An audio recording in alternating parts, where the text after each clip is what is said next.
अग्रवाल और आज हम शुरुआत करने वाले हैं क्लास 12th फिजिक्स के chapter 2 electrostatic potential and capacitance का पार्ट 3 आखिरी पार्ट। और उसके बाद हमारा दूसरा चैप्टर भी खत्म हो रहा होगा।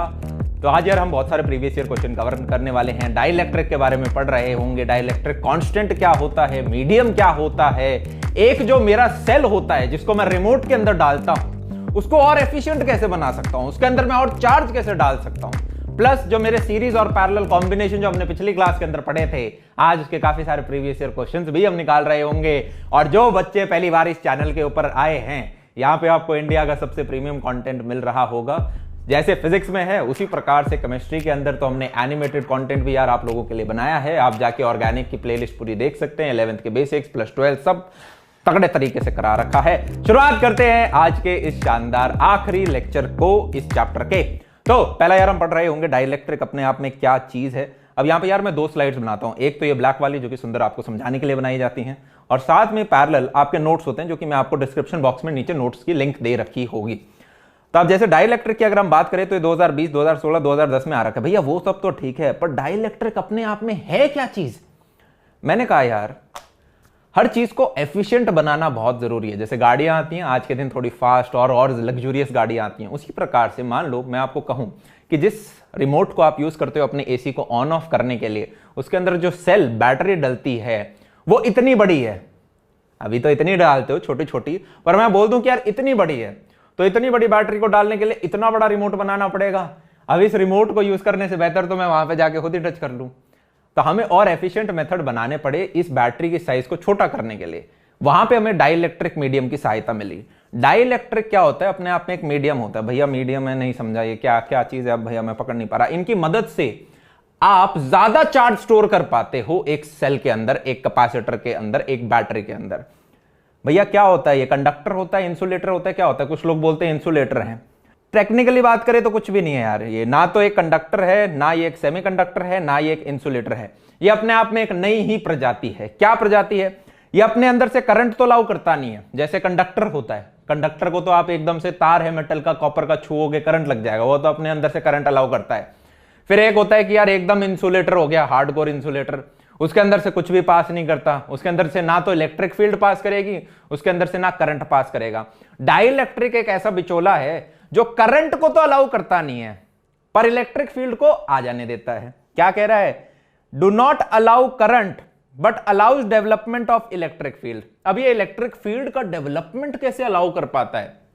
भाई करंट तो जाने नहीं दे रहा और इलेक्ट्रिक फील्ड जाने दे रहा है, ऐसा कैसे? इनफैक्ट आप जब यार अभी चैप्टर नंबर 3 स्टार्ट नहीं हुआ तब आप और अच्छे से समझोगे जब हम करंट इलेक्ट्रिसिटी पढ़ेंगे कि जो भी एक वायर होता है, मान लो ये कॉपर वायर है जिसको जूम करके मैंने बना दिया।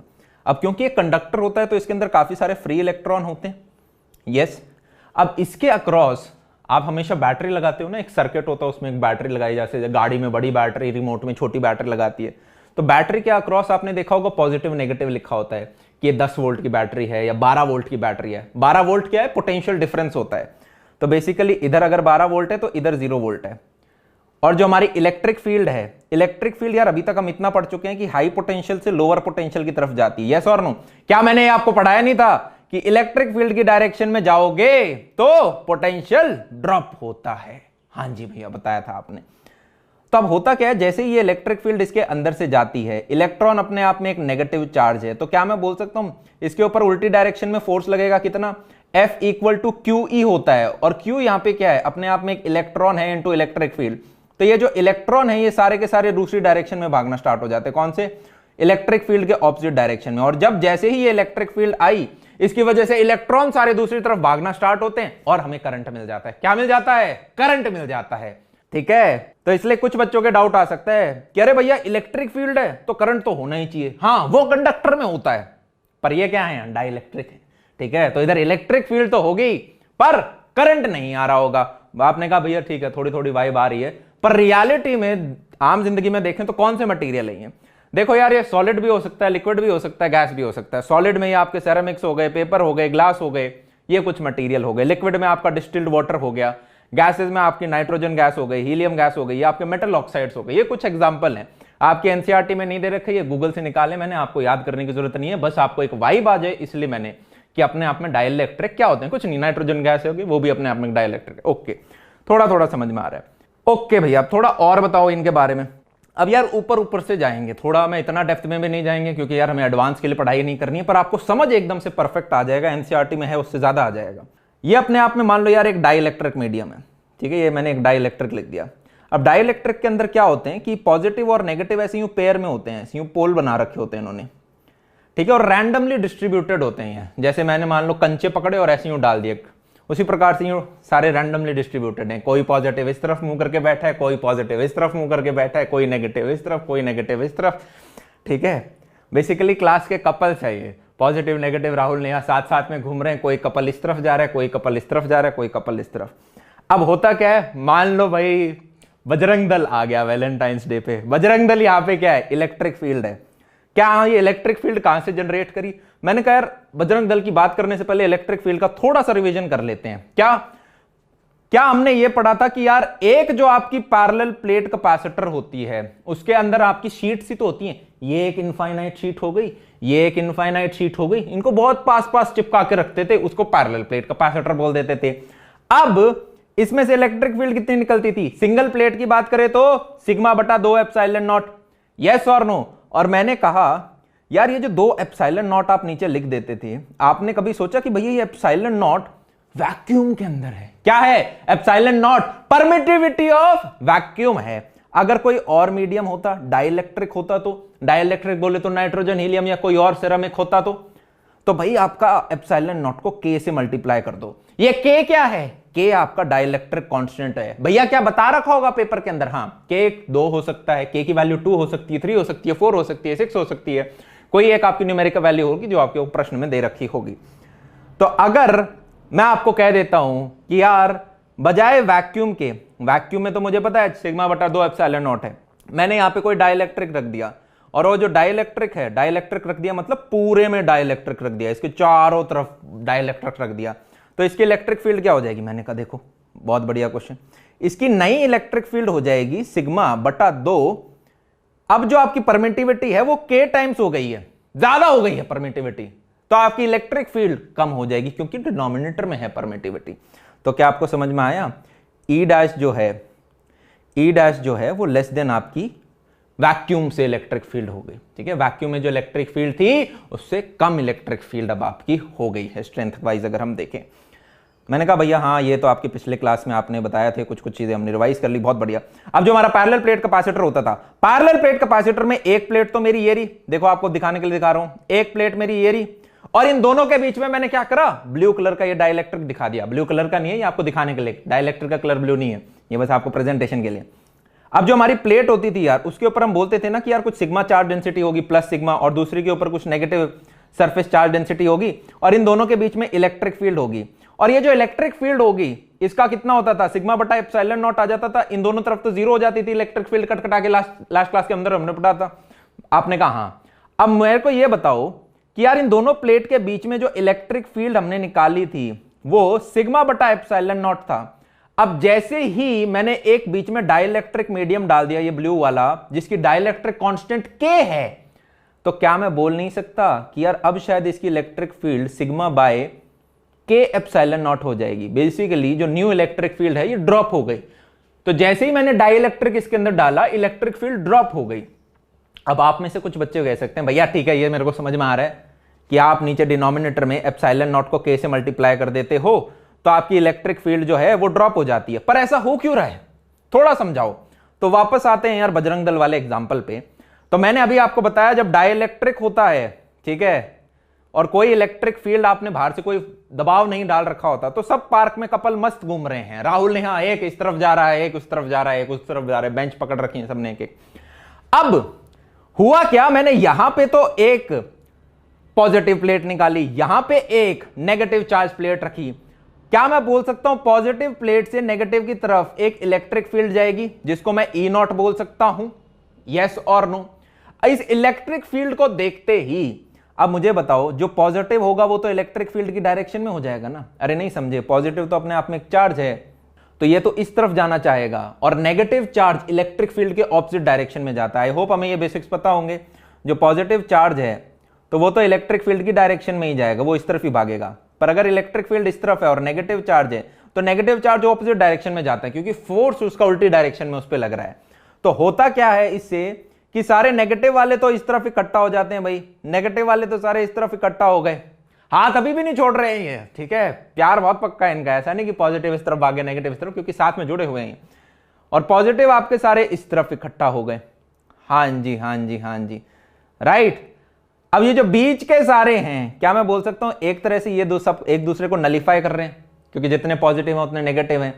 तो एक तरह से अगर मैं चार्ज देखूं तो नलीफाई हो रहा है। पर मैं यूं बोल सकता हूं ये जो लेफ्ट वाली साइड है इसमें नेगेटिव थोड़ा ज्यादा है, सारे के सारे एक साथ नेगेटिव हैं। तो ये वाली जो साइड है, इतनी वाली जो साइड है, इस पे थोड़ा सा नेगेटिव चार्ज आ चुका है, माइनस सिग्मा पी बोल सकता हूं।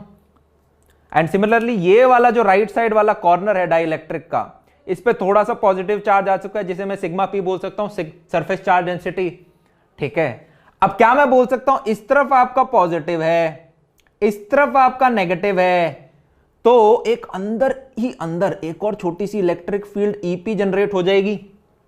अबे हाँ या ना, डाइइलेक्ट्रिक के भीतर भीतर विद्रोह हो गया है, ऑपोजिट डायरेक्शन में इलेक्ट्रिक फील्ड जा रही है। क्यों? क्योंकि राइट साइड में पॉजिटिव आ चुका है, थोड़ा चार्ज एक्यूमुलेट, लेफ्ट साइड में नेगेटिव आ गया, पॉजिटिव से नेगेटिव की तरफ जा रहा है। तो अब ये जो उल्टी डायरेक्शन में, जो यहां पे जूम करोगे मैंने छोटी सी लिख भी रखी है, ईपी, हो क्या रहा है, ऊपर तो जा रहा है ई नॉट, अंदर वापस जा रहा है ईपी, ठीक है। और इन दोनों को जब आप सम करके लिखोगे, इन दोनों को जब आप सम करके लिखोगे, जैसे मैंने यहां पे लिखा है कि जो आपकी नेट इलेक्ट्रिक फील्ड होगी वो क्या होगी, ई नॉट माइनस ई आई। ई आई क्या है बेसिकली, जो मैंने पिछले पेज पे ई पी लिखा था वही ई आई है। ई आई मतलब इंटरनल, अंदरूनी, राइट। तो बाहर से इलेक्ट्रिक फील्ड ई नॉट जा रही है आपकी प्लेट्स की वजह से, और अंदर के डाइइलेक्ट्रिक की वजह से उल्टी डायरेक्शन में ई आई आ रही है। तो मैंने कहा नेट इलेक्ट्रिक फील्ड क्या होगी, ई नॉट माइनस ई आई। तो ये कितना हो जाएगा, सिग्मा नॉट बटा एप्सिलॉन नॉट बोल सकता हूं मैं। हाँ जी ना, क्योंकि प्लेट हमारी क्या थी, वैक्यूम के अंदर थी। हम ये कौन सा केयर कर रहे हैं, ई नॉट मतलब जब आपकी प्लेट सिर्फ थी, बीच में क्या था, वैक्यूम। ये ई आई किसका है, डाइइलेक्ट्रिक की वजह से। तो मैंने कहा ओके जी, सिग्मा पी जो बेसिकली इस डाइइलेक्ट्रिक के ऊपर जो सरफेस चार्ज डेंसिटी एक्यूमुलेट हुई है वो, अपॉन एप्सिलॉन नॉट।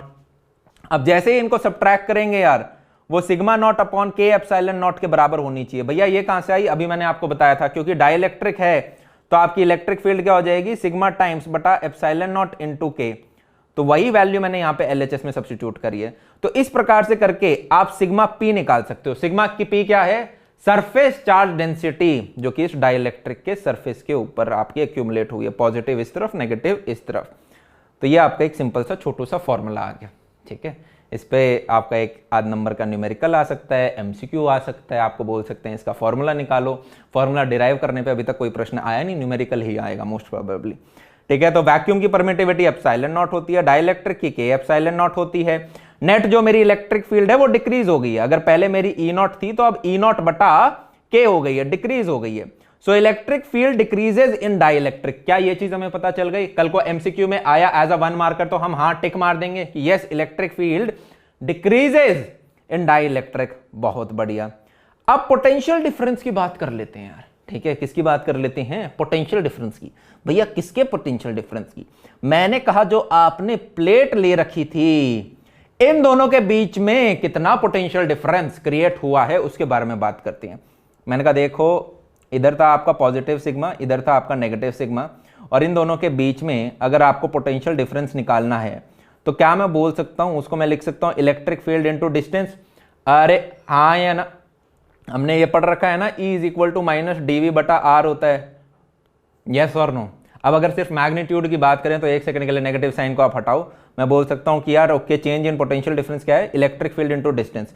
अब इलेक्ट्रिक फील्ड कितनी है मेरी इलेक्ट्रिक फील्ड है इसके अंदर सिग्मा बटा के एप्सिलॉन नॉट। के एप्सिलॉन नॉट क्यों, क्योंकि बीच में डाइइलेक्ट्रिक डाल रखा था। और ये डिस्टेंस कितना है, ये मैंने कहा ये डिस्टेंस तो बीच का मान लो, आपको डी ही बता रखा है तो डी ही ले लेते हैं।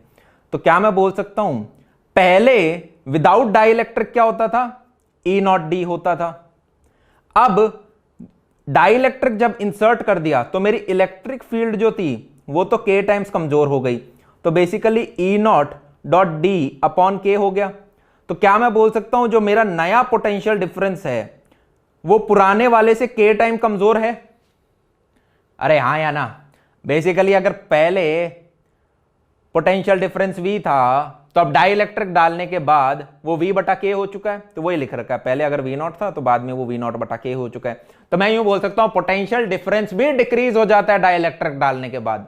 तो अब मेरे को दो चीजें पता चल गई कि इलेक्ट्रिक फील्ड भी डिक्रीज होती है, कितनी?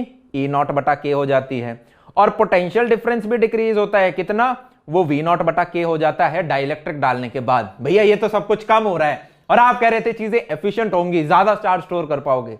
मैंने कहा अब कैपेसिटेंस की बात करते हैं। कैपेसिटेंस क्या होता था? चार्ज स्टोर करने की क्षमता, कि एक कैपेसिटर कितना चार्ज अपने ऊपर स्टोर कर सकता है। मैंने कहा ओके, तो कैपेसिटेंस का फॉर्मूला होता था Q अपॉन डेल्टा V। हाँ जी, ये तो हमें पता है। तो मैंने कहा देखो, इनिशियली विदाउट डाइलेक्ट्रिक जब वैक्यूम था, ठीक है, तब C0 इक्वल टू क्या था? Q upon V0। मैंने कहा ओके, अब V0 जो है वो तो सेम रहा नहीं, वो तो बदल गया, उसके तो जज्बात बदल गए, ठीक है। तो नई मेरी कैपेसिटेंस क्या होगी? This will B Q upon V0 बटा K। भैया V0 बटा K क्यों? क्योंकि डाइलेक्ट्रिक डाला, अभी हमने पढ़ा V0 बटा K हो जाता है आपका पोटेंशियल डिफरेंस। ये K नीचे से उठ के ऊपर की तरफ भाग जाएगा, तो आपको क्या मिला? QK upon V0, which is basically nothing but K times of capacitance, old capacitance. तो मैं बोल सकता हूं कि जैसे ही मैंने एक डाइलेक्ट्रिक डाला उसकी कैपेसिटेंस K टाइम्स बढ़ गई। जैसे ही मैंने डाइलेक्ट्रिक डाला तो जो नया कैपेसिटेंस है वो K टाइम्स है पुराने कैपेसिटेंस के, जब कोई डाइलेक्ट्रिक नहीं था। तो मैंने कहा ओके, तो हमारा ऑब्जर्वेशन क्या बचा कि यार capacitance increases due to dielectric, ठीक है। ज्यादा charge can be stored, more charge can be stored. और कैपेसिटेंस का वैसे आपको फॉर्मूला पता था ना यार, पैरेलल प्लेट कैपेसिटर में क्या आता था? एप्सिलॉन नॉट A बटा D आता था, और उसको आपने बेसिकली अब K टाइम से मल्टीप्लाई कर दिया। नहीं तो आप चाहो तो क्या मैं इसको यार एक दूसरे तरीके से भी नहीं बोल सकता था क्या, कि भैया प्लेट है, ठीक है, आपको पता है इसकी कैपेसिटेंस का फॉर्मूला होता है एप्सिलॉन नॉट A बटा D, पर एप्सिलॉन नॉट तो वैक्यूम के अंदर डालते थे।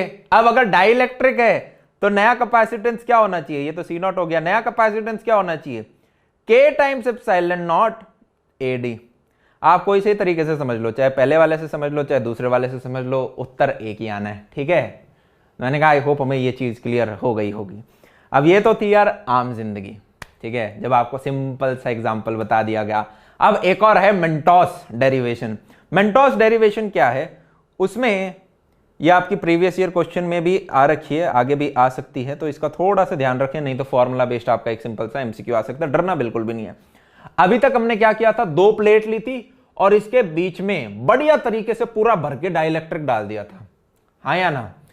ठीक है, ये मतलब वो है कुरकुरे के पैकेट की तरह, आपने पूरा का पूरा इसे भर दिया, बीच में दोनों प्लेटों के बीच में जगह नहीं छोड़ी।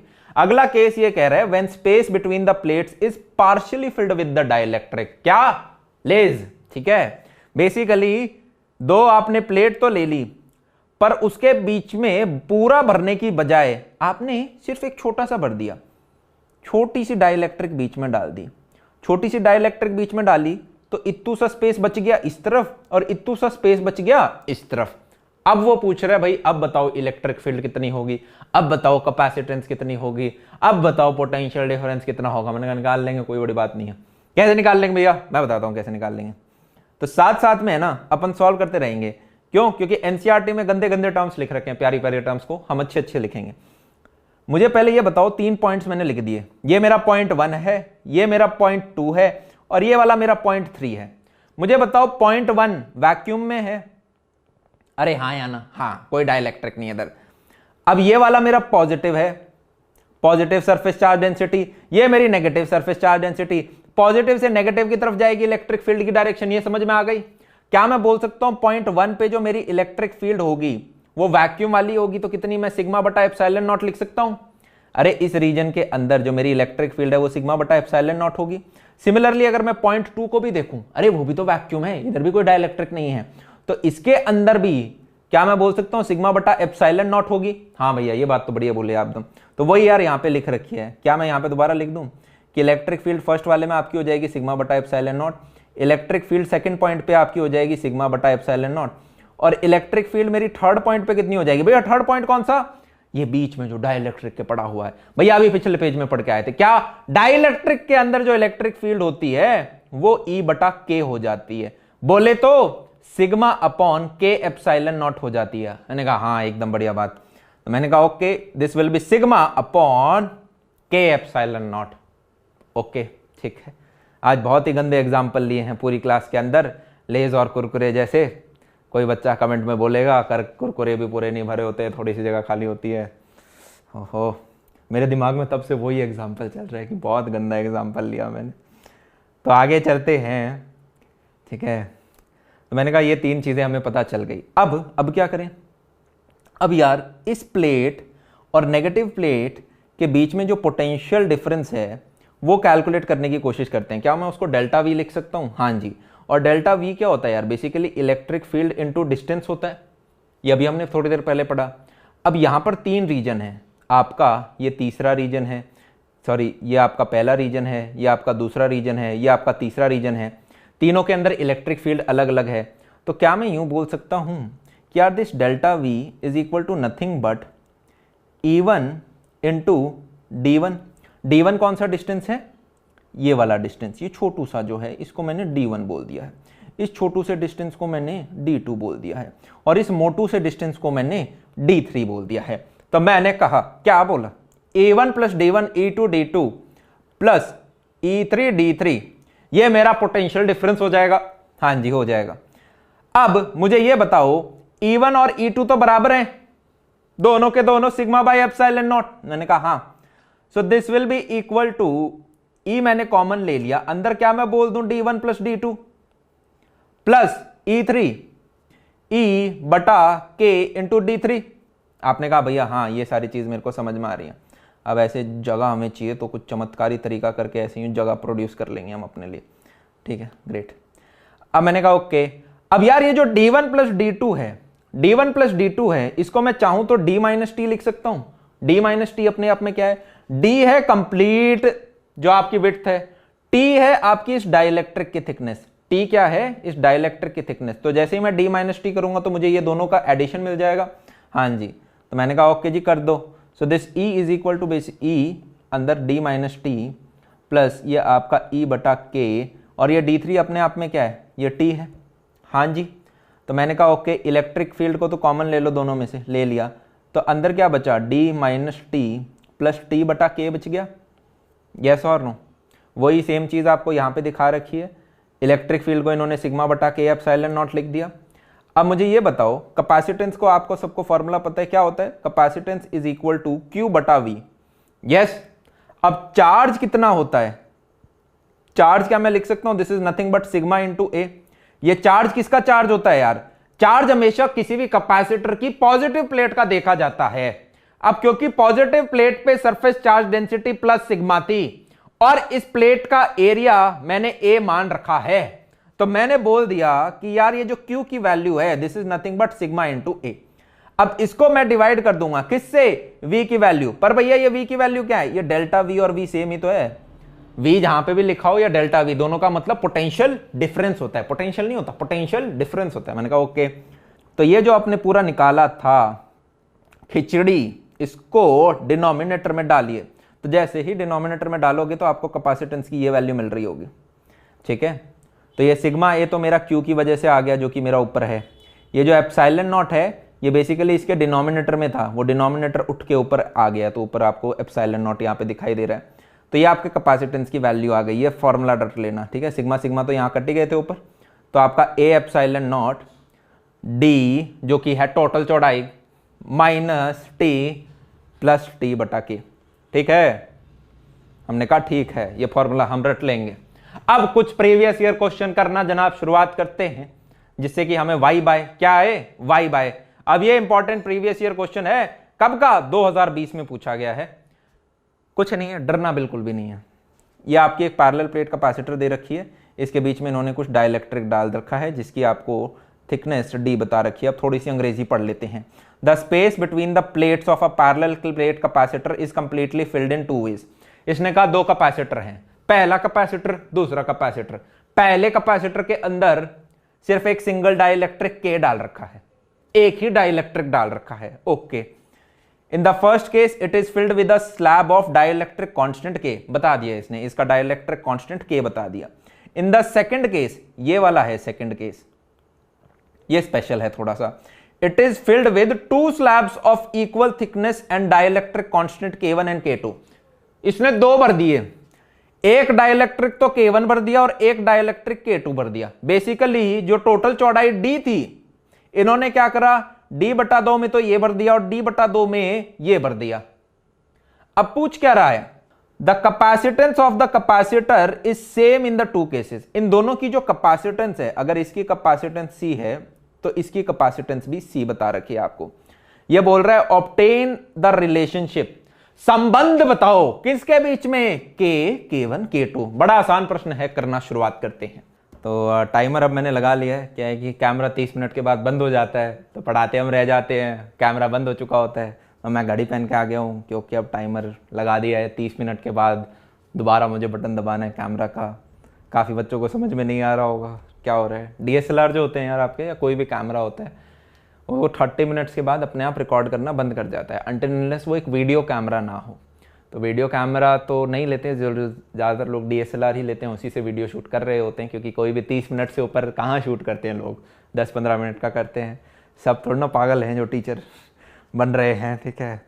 तो आपने क्वेश्चन समझ लिया था, आई होप उतना रिकॉर्ड हो गया था। तो अब सीधा यार सॉल्यूशन के बारे में बात करते हैं। तो मैंने कहा यार पहला वाला तो देख बहुत आसान लग रहा है मुझे। कैपेसिटेंस का फॉर्मूला क्या होता था, वहीं से सीधा स्टार्ट करते हैं, ब्लू कलर पकड़ लेते हैं। कैपेसिटेंस का मुझे फॉर्मूला पता था, क्या था, ε0 A/d होता था। ये किसके लिए होता था, वैक्यूम के लिए होता था, तो मैं इसको C0 बोल देता हूँ। अब जो इसकी मैं कैपेसिटेंस निकाल रहा हूँ वो क्या होगी, क्या मैं बोल सकता हूँ K टाइम्स ε0 इंटू A/d। तो ये इसकी कैपेसिटेंस हो गई। यहाँ पे अगर आप नीचे देखोगे तो वही लिख रखा है, capacitance equal to K times ε0 A/d। तो केस 1 तो बड़ा ईजी था बनाना। भैया ये केस 2 कैसे करूं, केस 2 तो मेरे समझ में ही नहीं आ रहा। इसने ये मेरी प्लेट थी और प्लेट के बीच में 2 डाइलेक्ट्रिक कैसे डाले। अब मैं आपको एक ट्रिक बताता हूं जो आपको हमेशा याद रखनी है, नए पेज पे भी हम जाके उसके बारे में थोड़ा और समझ सकते हैं। जब भी आपको इस प्रकार की यार कोई परिस्थिति दी जाए, जहाँ पे मान लो आपको ये एक प्लेट दे दी, ये एक प्लेट दे दी, पैरेलल प्लेट, आपको कैपेसिटर दे रखा है, और इसके भीतर आपको बोल दिया कि यार एक डाइलेक्ट्रिक कांस्टेंट तो कुछ ऐसा सा है और एक और डाइलेक्ट्रिक कांस्टेंट है जो कि कुछ ऐसा सा है, ठीक है, 2 अलग अलग दे दिया आपको। तो जब वो इस प्रकार से हों, इसको आप ब्रेक डाउन कर सकते हो 2 कैपेसिटर में जो कि सीरीज में जुड़े हुए हों। इसको आप ब्रेक डाउन कर सकते हो 2 कैपेसिटर में जो कि सीरीज में जुड़े हुए हों, जिसमें इसके अंदर तो ये येलो वाला आ गया और इसके अंदर ये ब्लू वाला डाइलेक्ट्रिक आपका आ गया। आई होप मैं कुछ सेंस बना रहा हूँ। यहाँ पे ब्लू में और लाइटर कलर ले लेता हूँ जिससे आपको चीज़ समझ में आ रही हो। तो अगर इसका डाइलेक्ट्रिक कांस्टेंट K था, इसका K1 था, इसका डाइलेक्ट्रिक कांस्टेंट K2 था, क्या मैं बोल सकता हूँ अब ये अपने आप में एक 2 कैपेसिटर हो गए C1 एंड C2 की तरह, और इनका सीरीज सर्किट है, तो मैं बोल सकता हूँ 1/C equivalent equal to 1/C1 plus 1/C2। ये चीज़ हमें समझ में आ रही है। तो आपका C इक्विवेलेंट 2 कैपेसिटर्स के लिए क्या होता था सीरीज में, C1 C2 upon C1 plus C2 हो जाता था। ये चीज़ हमें समझ में आ रही है। यस, यहाँ पे यार C1 मेरी कैपेसिटेंस कितनी होगी, क्या मैं बोल सकता हूँ, मेरा बेसिक फॉर्मूला क्या होता था, ε0 A/d होता था। अब ε0 की जगह क्या लिखूंगा, K1 ε0, A की जगह A, और डिस्टेंस की जगह मैंने कहा यार ये पूरा डिस्टेंस D था, आधा डिस्टेंस तो D/2 है, तो मैंने कहा D/2। चीज समझ में आई। सिमिलरली कैपेसिटेंस 2 कितना हो जाएगा, मैंने कहा ε0 की जगह लिखो K2 ε0 A अपॉन D/2। अब ये C1 की वैल्यू यहां सब्स्टिट्यूट करो, C2 की ये करो, आपको C इक्विवेलेंट मिल जाएगा। ये चीज हमें समझ में आ गई। अब एक चीज और ध्यान रखना यार, एक पर्टिकुलर सिनेरियो और है, NCERT में नहीं है, आज तक बोर्ड में भी नहीं आया है, पर क्योंकि ये वाला सिनेरियो आ चुका है तो इसी का एक भाई क्वेश्चन है जो कि आ सकता है, मेंस में तो हम कराते ही हैं बच्चों को, वो आप कर लो जस्ट टू बी सेफ। प्रश्न क्या होता है, मान लो यार यही होता है बेसिकली, एक आपको पैरेलल प्लेट कैपेसिटर दे दिया। अब इसके अंदर डाइलेक्ट्रिक है ना, उनको हॉरिजॉन्टली गिरा रखा है, मतलब एक डाइलेक्ट्रिक तो ये हो गया और मान लो एक डाइलेक्ट्रिक इसके अंदर ये हो गया। चीज समझ में आई आपको। और आपको बोल दिया कि यार ओके इसका कुछ डाइलेक्ट्रिक कांस्टेंट K1 है, इसका K2 है। तो अब यार इसको कैसे सॉल्व करें। जब भी आपके हॉरिजॉन्टली हो dielectric, horizontally in the sense कि जो डाइलेक्ट्रिक है वो दोनों लेफ्ट प्लेट और राइट प्लेट दोनों को टच कर रहा है, देख रहे हो, जो ऑरेंज वाला डाइलेक्ट्रिक है K1 ये लेफ्ट प्लेट को भी टच कर रहा है, राइट को भी कर रहा है। जो ब्लू वाला है K2 वो भी लेफ्ट प्लेट को भी कर रहा है, राइट प्लेट को भी कर रहा है। तो ऐसे में हमेशा पैरेलल में तोड़ देना है। पैरेलल में कैसे तोड़ना है कि एक आपका ऊपर कैपेसिटर हो गया और एक आपका नीचे कैपेसिटर हो गया, and they both are parallel to each other. इसको C1 नाम दे दो, इसको C2 नाम दे दो। तो ये जो ऑरेंज वाला माल है वो तो इसमें चला गया और ये जो ब्लू वाला डाइलेक्ट्रिक है वो नीचे वाले में चला गया।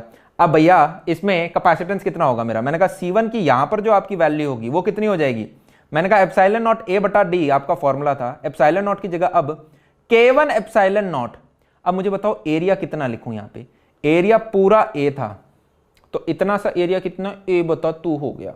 तो मैंने कहा ओके यहां पे क्या कर देंगे A बता 2 और डिस्टेंस की जगह क्या लिखेंगे D, तो मैंने कहा पूरा का पूरा ही खा रहा है ये तो D।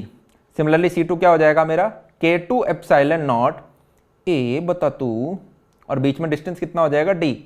आई होप हमें समझ में आ रहा होगा। और क्योंकि पैरेलल में है तो मैं बोल सकता हूं क्या C equivalent equal to C1 plus C2। बहुत ही बढ़िया, ये चीज मेरे को समझ में आ गई। तो अब प्रीवियस ईयर क्वेश्चन पे आएंगे तो इसको हम धो देंगे। क्या कर देंगे, धो देते हैं। तो यार ये वाला जो आपको यहां पे दे रखा है, क्या मैं बोल सकता हूं यहां पे डाइलेक्ट्रिक दोनों वर्टिकल हैं, तो क्या मैं बोल सकता हूं अपने आप में ये एक तरह से सीरीज कॉम्बिनेशन है, जिसको इधर मैं C1 बोल सकता हूं, इसको मैं C2 बोल सकता हूं। अब ये जो C1 है इसकी वैल्यू हम कैसे निकालेंगे, अभी मैंने पिछले पेज पे दिखाई थी आपको, वही है बेसिकली क्या है एप्सिलॉन नॉट A बटा D। एप्सिलॉन नॉट की जगह K1 एप्सिलॉन नॉट आएगा और D की बजाय D बटा 2 आएगा। ये जो डिनोमिनेटर में D बटा 2 था ये 2 आपका न्यूमरेटर में ऊपर चला जाएगा, उधर ये 2 आ गया। सिमिलरली आपने अपना C2 निकाल लिया, क्या K2 से मल्टीप्लाई कर दिया और D बटा 2 था, ये 2 आपका उठ के ऊपर आ गया। फील आ गई, बहुत बढ़िया। अब क्योंकि सीरीज में है तो 1/C इक्विवेलेंट वाला फॉर्मूला लगेगा यहाँ पे 1/C1 प्लस C2। ये वैल्यू इसके अंदर सब्सटीट्यूट करो C1 C2 की, तो आपको कैपेसिटेंस की लास्ट में फॉर्मूला मिल जाएगा। ठीक है, फिर समझ में आ गई। अब इसने पूछा क्या था, ये पूछ रहा है एक संबंध बताओ K1 और K2 के बीच में। क्या मैं बोल सकता हूं यहां पे मेरी कैपेसिटेंस आई है ये, इधर जो मेरी कैपेसिटेंस आई है वो है ये, ठीक है। और इसने एक चीज बोल रखी थी the capacitance of the capacitor is same in both the cases. तो ये वाला कैपेसिटेंस और ये वाला कैपेसिटेंस बराबर है, तब मैं क्या करूंगा इसका राइट हैंड साइड और इसके राइट हैंड साइड इन दोनों को इक्वेट कर दूंगा, बराबर कर दूंगा। जैसे ही बराबर करूंगा तो इक्वेटिंग बोथ आप करोगे तो आपकी कुछ चीजें कटनी स्टार्ट हो जाएंगी। जैसे ये जो D है ये इसके D से कटना स्टार्ट होगा, आपका जो A है ये इसके A से कटेगा, इसका एप्सिलॉन नॉट इसके एप्सिलॉन नॉट से कटेगा। तो आपको K क्या मिला, आपको K मिल जाएगा twice of K1 K2 upon K1 plus K2। ये आपका उत्तर हो गया। चीज क्लियर है, प्रीवियस ईयर क्वेश्चन आपका हमने कर लिया 2020 का। अब यार एक और प्रीवियस ईयर क्वेश्चन करके देखते हैं, और ये काफी शानदार है, काफी कॉन्सेप्ट हमारे क्लियर हो रहे होंगे। क्या कह रहा है ये साहब ये 2019 में पूछा गया है और कह रहा है एक पैरेलल प्लेट कैपेसिटर है। पैरेलल प्लेट कैपेसिटर ये इसको बोल रखा है पैरेलल प्लेट कैपेसिटर है। इसकी कैपेसिटेंस आपको कुछ सी दे रखी है और it is charge by a battery to a potential difference V। एक बैटरी से इसको चार्ज कर दिया गया है। भैया बैटरी से चार्ज क्यों किया गया, क्योंकि कोई भी कैपेसिटर जो आप एनसीईआरटी में पढ़ रहे हो या 12th फिजिक्स में लेके चल रहे हो बोर्ड एग्जामिनेशन के लिए, वो सारे इनिशियली अनचार्ज होते हैं। क्या होता है उनके ऊपर चार्ज, 0 चार्ज होता है। तो इसके ऊपर शुरुआत में 0 चार्ज था, फिर हमने इसको एक बैटरी से कनेक्ट कर दिया जिससे कि इसके ऊपर 0 से बढ़ के कुछ Q चार्ज आ जाए। भैया Q चार्ज क्यों आ रहा है इसके ऊपर, मैं समझाने की कोशिश करता हूं। वैसे तो मैं पहले ही बता चुका हूं। हमारा यार कैपेसिटर क्या होते हैं, आप कोई भी 2 एक कंडक्टर ले लो, मैंने कहा था 2 कंडक्टर ले लो। इनिशियली उनके ऊपर क्या चार्ज होता था, 0 कूलम होता था। इसके ऊपर भी 0 कूलम चार्ज होता था। फिर मैंने क्या कहा था, यहां से कुछ DQ चार्ज उठा के उस तरफ लेके जाओ, तो जैसे DQ चार्ज लेके जाओगे तो इधर तो प्लस DQ हो जाएगा और इस दूसरी तरफ माइनस DQ हो जाता था। और ऐसे बहुत सारे DQ चार्ज जब हम उठा के लेके जाते रहते थे तो लास्ट में यहाँ पे प्लस Q चार्ज हो जाता था, इधर माइनस Q चार्ज हो जाता था और ये अपने आप में कैपेसिटर बन जाते थे। पर यह DQ चार्ज यहां से उधर उठाने के लिए मुझे कुछ वर्क डन करना पड़ता था, और ये वर्क डन कौन करेगा, बैटरी करेगी। कैसे करेगी, मैं एक बैटरी लगा दूंगा यहां से इस प्रकार से। यस, ये कुछ V वोल्ट की बैटरी लगा दी। V वोल्ट क्या होता था कि यार एक कंडक्टर में से 1 यूनिट चार्ज उठा के दूसरी तरफ मेरे को फेंकने में कितना वर्क डन करना पड़ेगा, वो आपका पोटेंशियल डिफरेंस हो जाता था। यस और नो, वो 1 वोल्ट के बराबर हो जाता था। मैंने कहा हाँ ये चीज मेरे को समझ में आ रही है।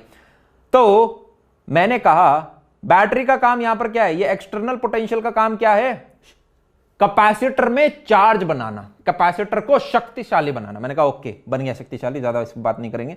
तो इसके ऊपर कुछ Q चार्ज आ गया। अब उसके बाद आपको क्या कह रहा है, it is disconnected from battery, इसको अपनी मां से दूर कर दिया जाता है। अब ये बैटरी हटा दी जाती है, जैसे ही उसके ऊपर यार कुछ क्यू चार्ज, फुल्ली वो चार्ज हो गया, अब इसको हटा दिया गया है बैटरी को। अब जैसे ही इसको हटाएंगे तो क्या होगा यार, मैं यहां पर डायग्राम बनाने का प्रयत्न करता हूं, ब्लैक कलर को लेके आते हैं एकदम से भगा के। बेसिकली अब ये कैपेसिटर कुछ इस प्रकार का दिखने लग जाएगा, आइसोलेटेड। आइसोलेटेड क्यों बोलेंगे, अब इसके ऊपर चार्ज कितना होगा, मैंने कहा चार्ज तो होगा इसके ऊपर Q, और ये Q ही रहेगा। आइसोलेटेड बोले तो किसी से चार्ज ले भी नहीं सकता और किसी को चार्ज दे भी नहीं सकता, तो इसलिए इसको आइसोलेटेड बोलते हैं। तो इसके ऊपर अब चार्ज Q बैठा रहेगा।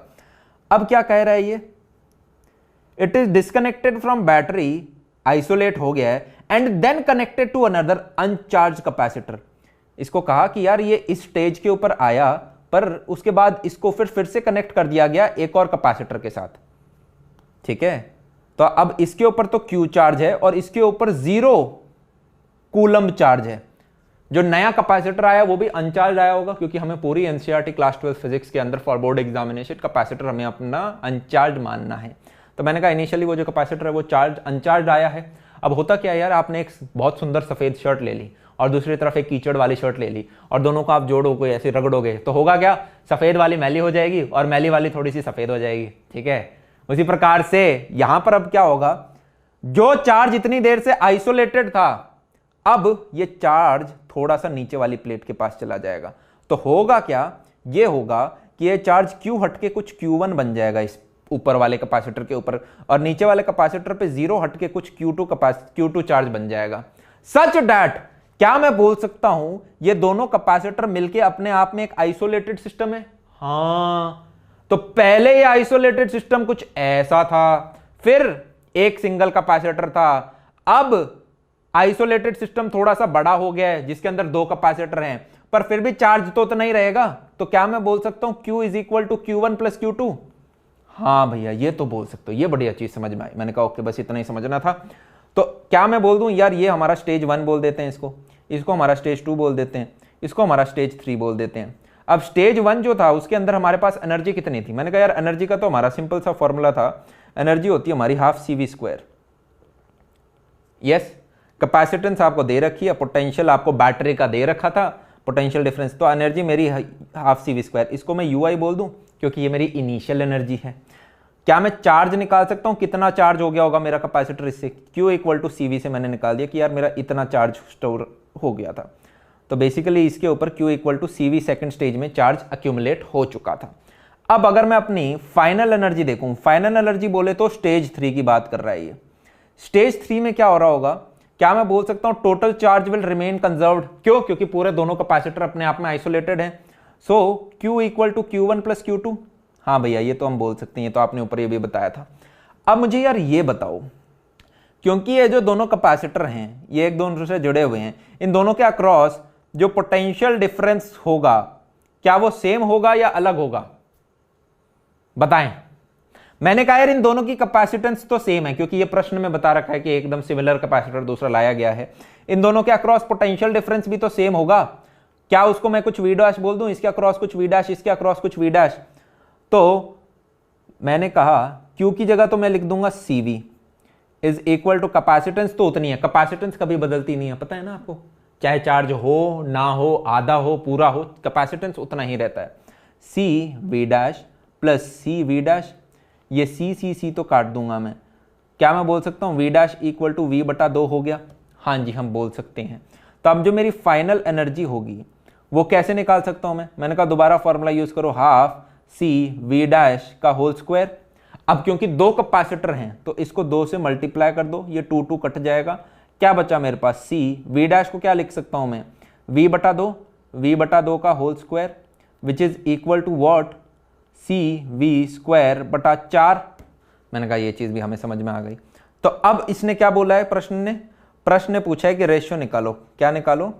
Calculate the ratio of energy stored in the combination of initial energy of single capacitor और फाइनल वाले में निकालो। ठीक है, तो मैंने कहा ओके निकाल सकते हैं, कुछ नहीं करना आपको, U फाइनल को डिवाइड कर दोगे UI से तो आपका उत्तर आ रहा होगा। क्या ये चीज़ हमें समझ में आ गई? मैंने कहा हाँ जी, ये चीज़ हमें समझ में आ गई। ग्रेट। तो एक तरह से आप देख सकते हो, पहले बार मेरे पास एनर्जी कितनी थी? CV²/2। अब कितनी हो गई है? CV²/4। तो बेसिकली एनर्जी मेरी आधी हो गई है, तो ये मेरे समझ में आ गया। अब एक और प्रीवियस ईयर क्वेश्चन कर लेते हैं। ये आया है जनाब 2018 के अंदर। A capacitor of capacitance C1 is charge to a potential difference V1 while another capacitor of capacitance C2 is charged to a potential difference V2. The capacitors are now disconnected from their respective डरना मत, एक बार अंग्रेजी पढ़ लूं पूरी। Capacitors are now disconnected from their respective charging batteries and connected in parallel to each other. Okay, तो क्या कह रहा है प्रश्न ये कह रहा है कि एक कैपेसिटर था जिसकी कैपेसिटेंस C1 थी और उसको एक V1 बैटरी से चार्ज किया गया, चार्ज अच्छे से कर दिया गया, ठीक है, ऐसे यूं अच्छे से चार्ज कर दिया गया इस V1 बैटरी द्वारा। तो क्या मैं बोल सकता हूं इसके ऊपर चार्ज कितना स्टोर हो गया होगा? कुछ Q1 equal to C1 V1 बोल सकता हूं। इनिशियली तो जीरो चार्ज था, पर फिर बैटरी से चार्ज हो के कैपेसिटर के ऊपर C1 V1 चार्ज आ गया होगा। सिमिलरली एक दूसरा कैपेसिटर इन्होंने लिया, उसकी कैपेसिटेंस C2 थी, उसको एक बैटरी से कनेक्ट किया जिसकी बैटरी कितनी थी? V2 बैटरी थी, और उससे उसको चार्ज करना स्टार्ट किया। तो इनिशियली तो चार्ज कितना था? जीरो, कैपेसिटर है क्योंकि, पर चार्ज बैटरी से होता होता कितना हो गया? C2 V2 हो गया। उसके बाद क्या कह रहा है? They are disconnected from their respective charging batteries, इन दोनों को अपनी माओं से दूर कर दिया गया। तो मैंने कहा यहां से ये बैटरी हटाओ, यहां से ये वाली बैटरी हटाओ। क्या मैं बोल सकता हूं ये दोनों कैपेसिटर अपने आप में एक आइसोलेटेड सिस्टम की तरह एक्ट कर रहे हैं? हाँ। और इनके ऊपर कितना चार्ज है? इसके ऊपर का चार्ज है C1 V1 और दूसरे ऊपर के ऊपर चार्ज है C2 V2। इतनी बात हमें समझ में आ गई। They are disconnected from their respective charging batteries and connected in parallel to each other. घर से भाग के कर ली शादी, दोनों ने घर तो छोड़ दिया अपना बैटरी, अब पैरेलल में आ गए, ठीक है। क्या आ गए? पैरेलल में आ गए। तो मैंने कहा ओके, ये C1 तो आ गया ऊपर और ये C2 आ गया नीचे, तो इसको मैं बोल सकता हूं इसकी, ठीक है। पूछना क्या चाह रहा है ये? Find the total energy stored in the two capacitors before they are connected. Total energy बता दो भाई, भागने से पहले इनके पास कितनी थी? तो मैंने कहा निकाल सकते हैं। एनर्जी का फॉर्मूला क्या होता था? U1 इक्वल टू क्या मैं बोल सकता हूं? हाफ C1 V1 का स्क्वायर। U2 इक्वल टू क्या मैं बोल सकता हूं? हाफ C2 V2 का स्क्वायर। इन दोनों का जब हम जोड़न कर देंगे तो ये मेरे को इनिशियल एनर्जी दे देगा। क्या ये चीज क्लियर है? तो मैंने कहा पार्ट 1 डन। अब सेकंड पार्ट देखते हैं यार। सेकंड पार्ट क्या कह रहा है? Find the total energy stored in the parallel combination of the two capacitors. कि जब भाई भाग के शादी कर ली इन्होंने, जब ये एक दूसरे के पैरेलल हैं, अब इस केस में इनके पास कितनी एनर्जी स्टोर्ड है? इसको समझने के लिए यार दूसरे पेज पे मैं थोड़ी सी जगह लेना चाहूंगा, ठीक है, जिससे कि हम बढ़िया डायग्राम बना पाएं। तो मैंने कहा ओके, ये कुछ इस प्रकार का सिस्टम है। एक आपके पास कैपेसिटर हो गया ये वाला, एक हमने कैपेसिटर ये वाला ले लिया, ठीक है, और ये दोनों एक दूसरे के पैरेलल हैं।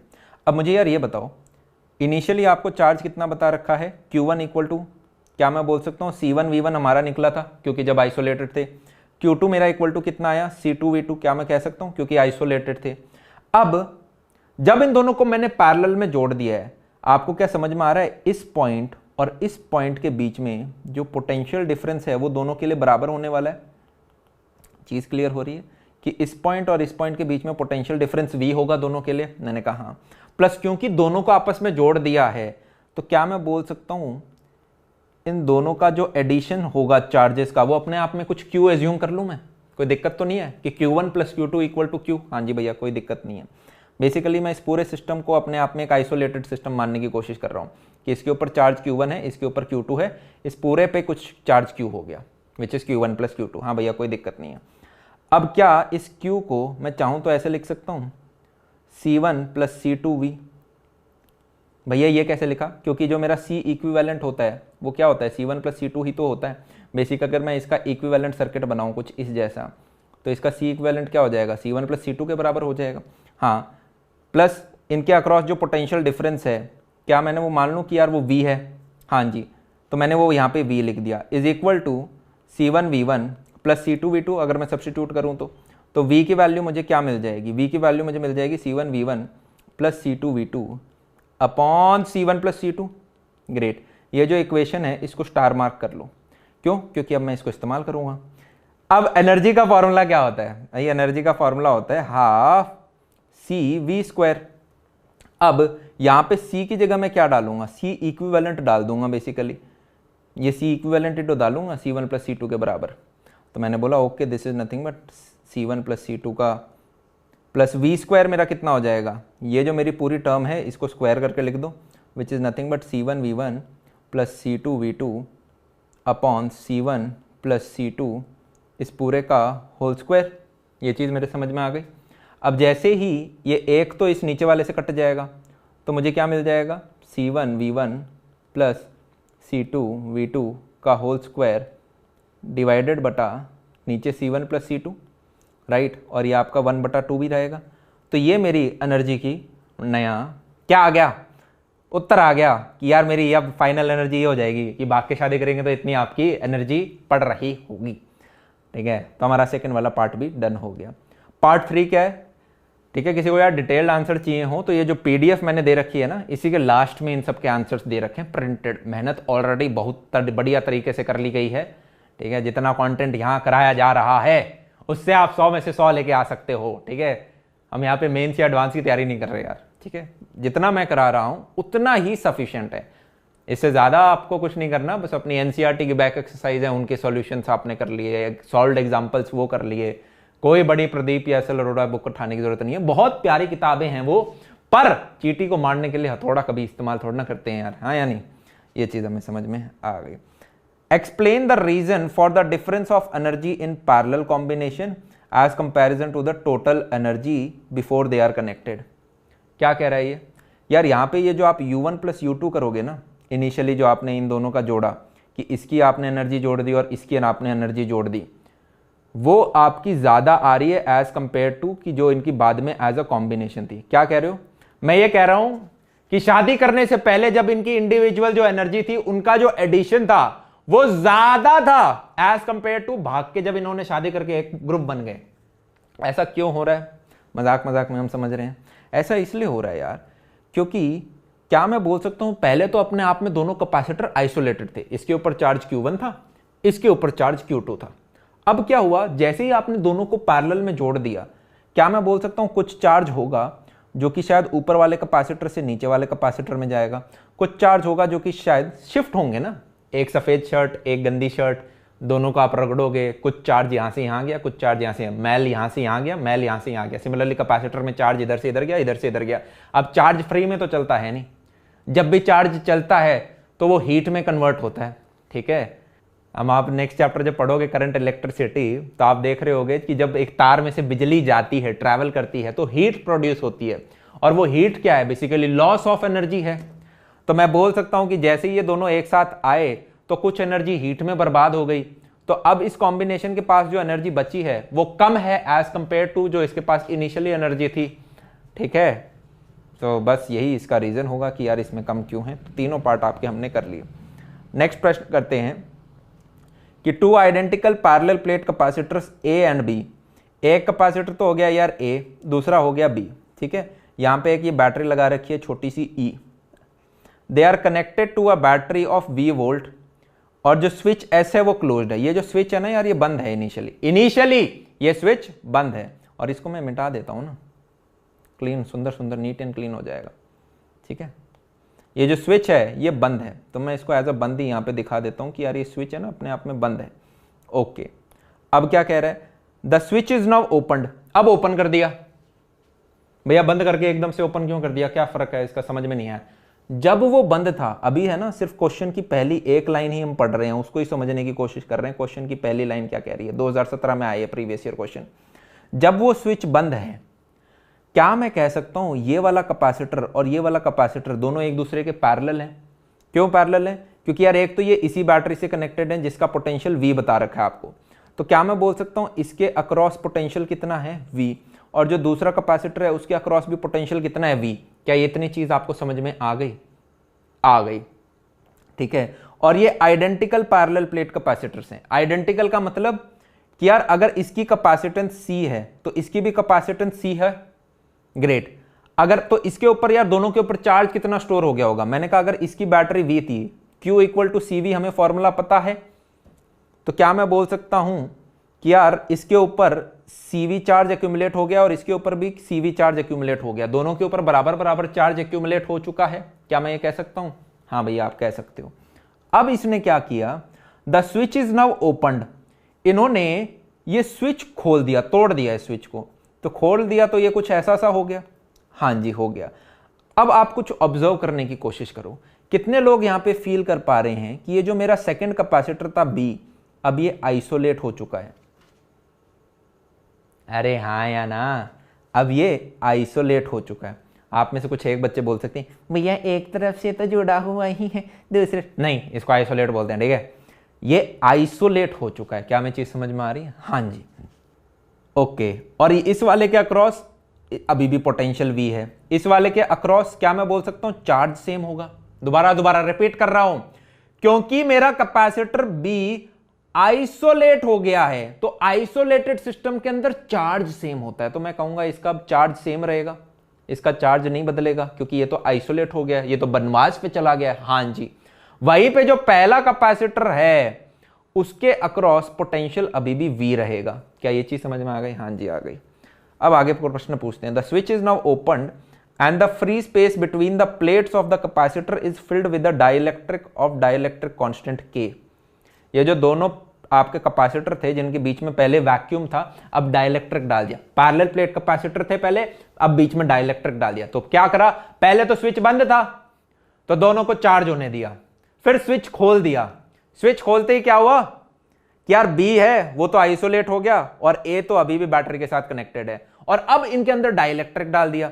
तो जैसे ही डाइलेक्ट्रिक डालेंगे अब क्या होगा, मैंने कहा यार B वाला सिस्टम तो अभी भी आइसोलेटेड है ना, तो इसके ऊपर चार्ज अगर QV था तो वो भी अब भी QV रहेगा, even after dielectric, even after dielectric जो मेरा चार्ज ऑन B है वो मेरा Q के बराबर ही रहेगा। अब मुझे यार ये बताओ, जो नई कैपेसिटेंस है वो कितनी हो जाएगी? क्या मैं बोल सकता हूँ कैपेसिटेंस मेरी इंक्रीज हो जाएगी K से, क्योंकि कैपेसिटेंस बढ़ जाती थी डाइलेक्ट्रिक डाल के, ज़्यादा चार्ज हम स्टोर कर पाते थे। हाँ, तो उस मैं बोल सकता हूँ यार C की जगह अब आप KC लिखो। तो क्या मैं बोल सकता हूँ पोटेंशियल ड्रॉप हुआ होगा? डेफिनेटली। ये जो मेरा V डैश है, this V dash must be equal to V बटा K, तभी तो ये K और K कट के चार्ज मेरा सेम रह पाएगा। क्या ये चीज़ आपको समझ में आई?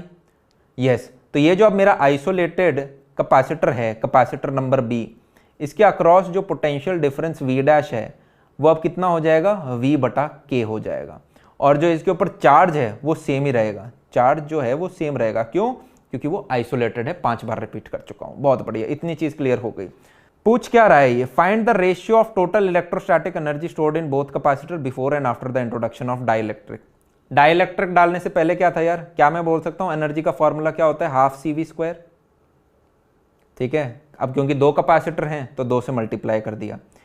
C की वैल्यू भी पता है, V की वैल्यू भी पता है, तो क्या मैं बोल सकता हूँ टोटल इनिशियल एनर्जी क्या होगी मेरी? CV²। पहला पार्ट खत्म, इनिशियल एनर्जी निकाल दी। अब बाद में क्या कितनी एनर्जी है आफ्टर डाइलेक्ट्रिक जब हमने ऐड कर दिया? क्या मैं बोल सकता हूँ capacitance A equal to capacitance B equal to KC। क्योंकि आपने डाइलेक्ट्रिक डाल दिया तो पहले तो कैपेसिटेंस ही बदल जाएगा, जो ये C था वो अब KC हो जाएगा, यहाँ पे भी जो C था कैपेसिटेंस वो KC हो जाएगा। हाँ जी। अब A के अंदर क्या होगा? Potential will remain constant. जो मेरी A कैपेसिटर है ये अभी भी बैटरी V से जुड़ा हुआ है, तो इसके अक्रॉस पोटेंशियल तो सेम रहेगा। हाँ या ना? तो क्या मैं बोल सकता हूँ चार्ज बदल देगा? क्यों भैया? क्योंकि Q इक्वल टू यार CV होता है। अब C तो आपका हो चुका है KC, V आपका सेम ही रह रहा है, तो इक्वेशन मेंटेन करने के लिए क्या मैं बोल सकता हूँ चार्ज आपका क्या हो जाएगा? ये QK बन जाएगा। यस, K टाइम्स मल्टीप्लाई हो जाएगा ना, राइट हैंड साइड K से मल्टीप्लाई, लेफ्ट साइड भी K से मल्टीप्लाई हो रही होगी। Yes, great. तो यहाँ पे अगर आप देख रहे होगे तो हमें एनर्जी निकालनी है। ठीक है, मैं कुछ एडिशनल एनर्जी भी चीज़ें भी बता रहा हूँ, जैसे जो चार्ज है वो मेरा K टाइम्स बढ़ गया, ऑल्दो हमें यहाँ पे चार्ज निकालने की जरूरत नहीं थी, हमें सिर्फ एनर्जी निकालनी थी। तो मैं बोल सकता हूँ एनर्जी ऑफ A कितनी है? आप सीधा लिख सकते हो हाफ CV² होता है। कैपेसिटेंस तो मेरा K टाइम्स बढ़ गया, सो हाफ KCV² हो गया। चीज़ समझ में आ गई? यस। अब जब हम B की बात कर रहे हैं, B के केस में मैंने आपको बताया था क्योंकि ये सिस्टम आइसोलेट हो चुका है तो चार्ज विल रिमेन कांस्टेंट, तो चार्ज अभी भी B का कितना रहेगा? CV रहेगा। तो U B energy on B जब आप निकालने की कोशिश करोगे कैसे निकाल सकते हैं मैंने कहा this will be equal to nothing but क्या मैं बोल सकता हूँ क्यू स्क्वायर बटा 2c आपका फॉर्मूला होता है। क्यू की जगह तो अभी भी आप यही लिखोगे CV का स्क्वायर बटा 2, C की जगह क्या लिखोगे CK लिखोगे क्योंकि कैपेसिटेंस तो बड़ी है ही, कैपेसिटेंस तो बड़ी है। सो दिस बिकम्स कितना आपका हाफ CV स्क्वायर बटा K। तो अब टोटल एनर्जी कितनी हो जाएगी यार, total energy will be UA plus UB। UA आप यहाँ से उठाओगे, UB आप यहाँ से उठाओगे, दोनों को ऐड करोगे, ये टर्म आपको मिल गई, दैट्स इट, डन हो गया आपका। उसके बाद आप चाहो तो रेशियो निकाल सकते हो कि यार ओके UT मतलब ये बेसिकली U इनिशियल को ही लिखा है यहाँ पे, टाइपिंग मिस्टेक है ये जो आपका UI है वही आपका यहाँ पे UT लिख रखा है, और ये जो UT डैश है ये बेसिकली बाद वाला टोटल। तो डाइलेक्ट्रिक से पहले वाला टोटल UT है, बाद वाले को T डैश लिख रखा है, ठीक है। तो मैंने कहा ओके ये प्रश्न सॉल्व हो गया होगा, आई होप हमने डेप्थ तक भी चीज़ें समझ ली हैं। इसके अंदर दो ही चीज़ें समझने योग्य थी कि जब यार आप एक बैटरी से कनेक्टेड रहते हो तो आपका क्या कांस्टेंट रहता है, आपका पोटेंशियल V कॉमन रहता है, और अगर आपको आइसोलेट कर दिया है तो अब आपका चार्ज सेम रहेगा। चीज़ समझ में आ गई, बहुत बढ़िया। आगे चलते हैं, अब एक और क्वेश्चन कर लेते हैं यार, काफ़ी सारे क्वेश्चन करेंगे, अब हम सारे प्रीवियस ईयर करने वाले हैं। 2 पैरेलल प्लेट कैपेसिटर हैं, ये बेसिकली एक X हो गया एक Y, 2 कैपेसिटर आपको दे रखे हैं, दोनों का सेम एरिया है, दोनों का एरिया सेम दे रखा है, सेम सेपरेशन है, दोनों का डिस्टेंस बीच में जो D है वो भी दोनों का सेम है, ठीक है, समझ में आ गया हमें। अब X के बीच में तो एयर है, X के यहाँ के बीच में तो एयर है, एयर मतलब बोले तो एक तरह से वैक्यूम है, एप्सिलॉन नॉट परमिटिविटी, तो इसकी परमिटिविटी तो आपको एप्सिलॉन नॉट दे दी, और आपको बता रखा है Y contains a dielectric medium of ER equal to 4। आपको चैप्टर नंबर 1 याद आ रहा है जहाँ पे हमने ER पढ़ा था, रिलेटिव परमिटिविटी, वही होता है आपका डाइलेक्ट्रिक कांस्टेंट, ठीक है।